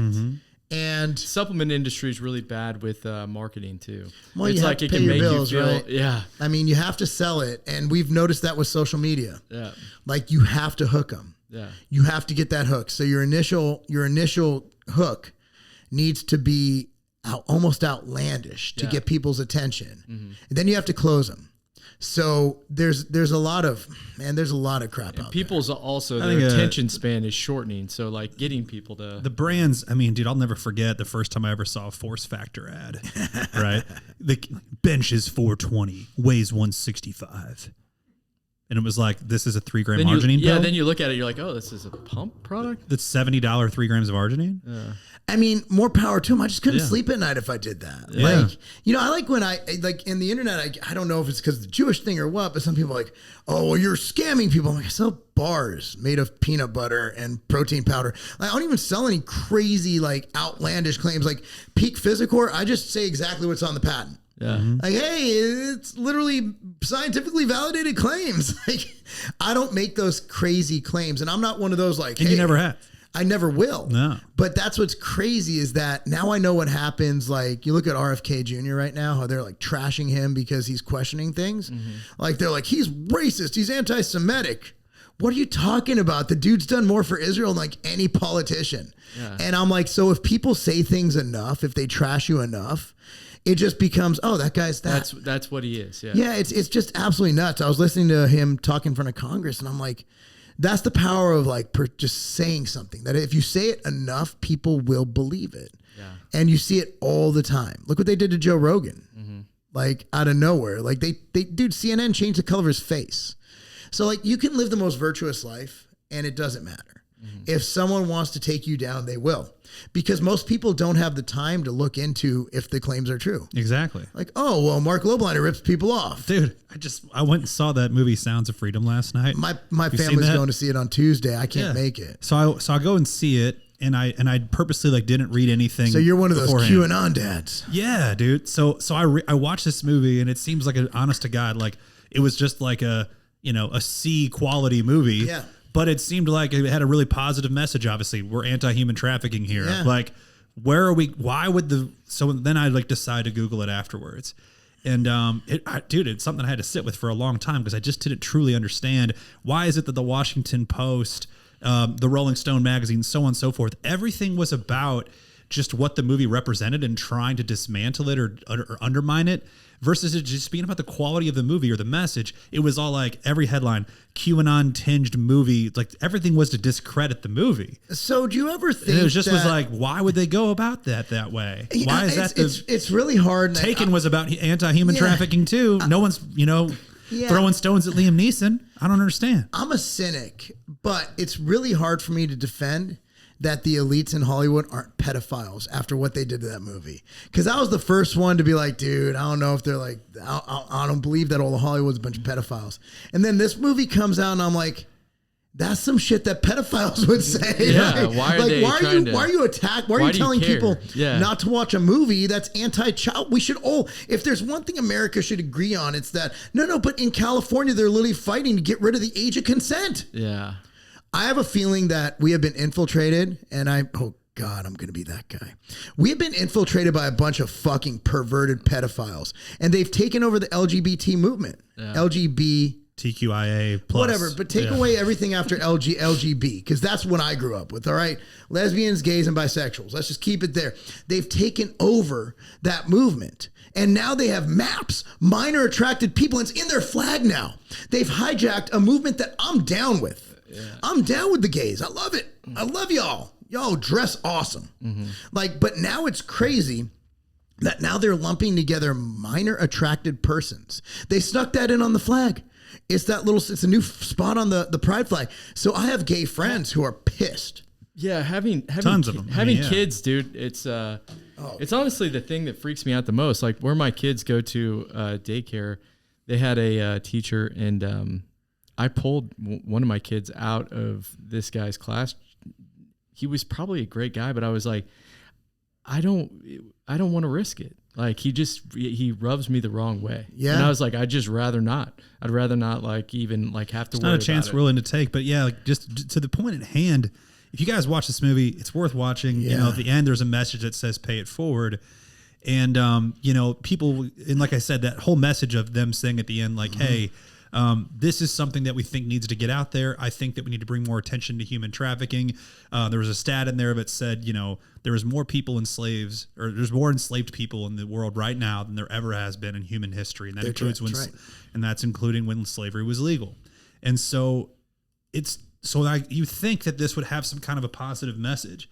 And then you just Google it, and all of the headlines on Google, every single one of them that's a top headline. The only one that did not mention or try to discredit the movie or Tim Ballard, who's the movie's based on, was the New York Times. It was the only one that it was just simply saying that's a surprise. I would agree. But like I read 4 of them in a row from over a 2-day period from just Vice News alone. And it was just like, could this be any more like trying to tell you to think how to think here? It's scary that they're trying to normalize this, and they're trying to decrease the age of consent.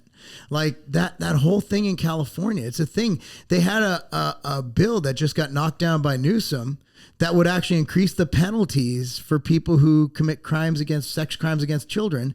And they literally got rid of the bill. They got rid of it. Like, it's a scary time when all that stuff that I'm like, y'all crazy. Shut up. Nah, if there's one thing America agrees on is that we need to leave the kids alone. Right. And now it's like, wait a second. They're actually openly coming after the kids, and they've made the left and the right so tribal that the leftists are like, nah, man, it's y'all are crazy. Like, I'm not on the right either. I'm an independent. Like, I'm actually a libertarian. So I'm looking at it like, wait a second, you guys this isn't wrong to you. Like, this isn't wrong. Yeah. Andy had a great one about it. Let's just stay away from the fucking kids. Yeah. Like, Andy he blew up. That one went viral as hell. He's like, we don't give a fuck. I don't give a fuck if you're trans. Stay away from the kids. And I'm like, oh no, Andy's going to get canceled. Instead, he blew up. I'm like, shit, that was awesome. Yeah. It puzzles me. Yeah. That's what I mean. Like, I've personally, I don't watch the news. I don't like to make other people's problems my problems.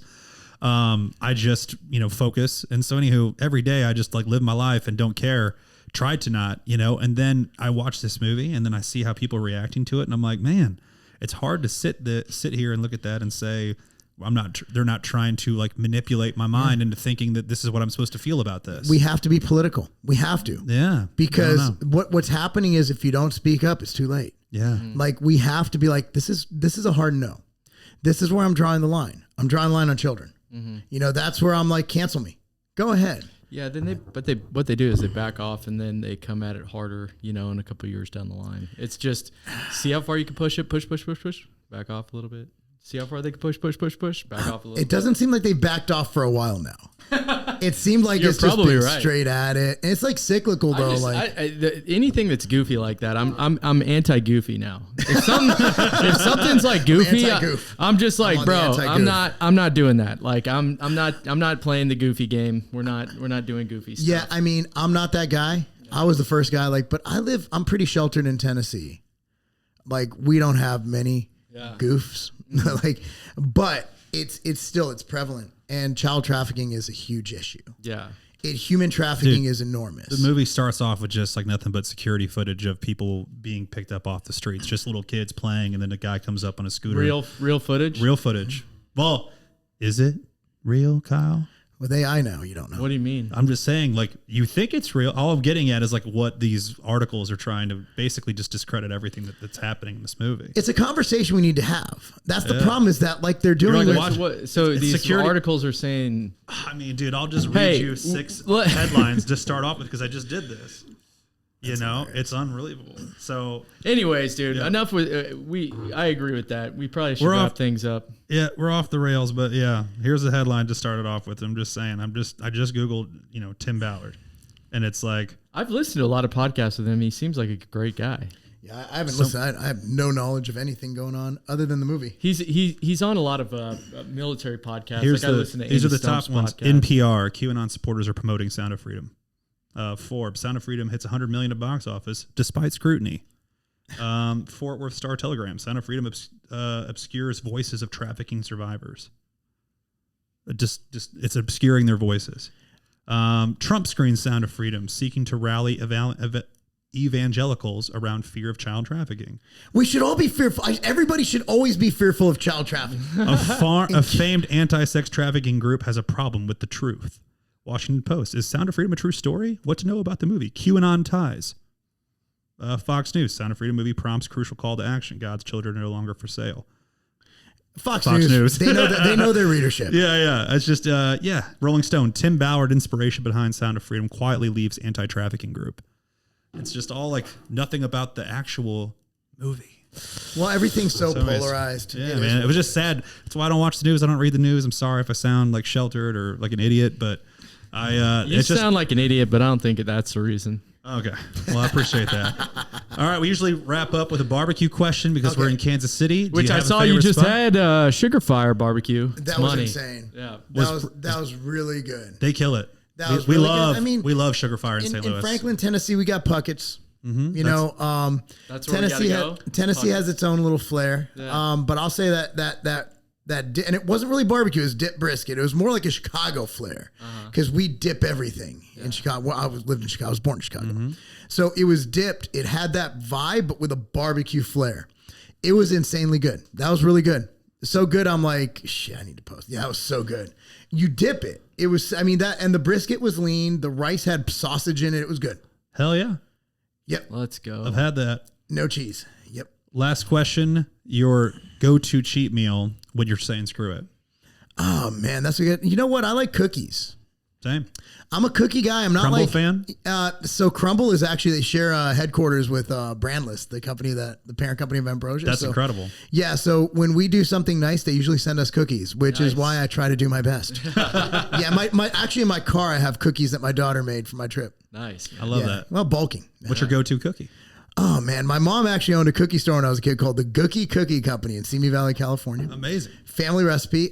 Go-to cookie. I'm an old school chocolate chip kind of guy. Just old school. Give me a good. It's a little crispy on the outside, nice and chewy and soft on the inside. I'm in cookies. On that. Cookies are. It's the greatest dessert. You could dunk them. You could heat them. You could put them in ice cream. Couldn't agree more. Versatile. They are versatile. They are versatile. All right, man. We appreciate you, man. Thank you again for coming on, man. Really appreciate it. It's been an honor and a pleasure. You're a legend, man. Thanks so much for being here. Appreciate you guys. Thank you.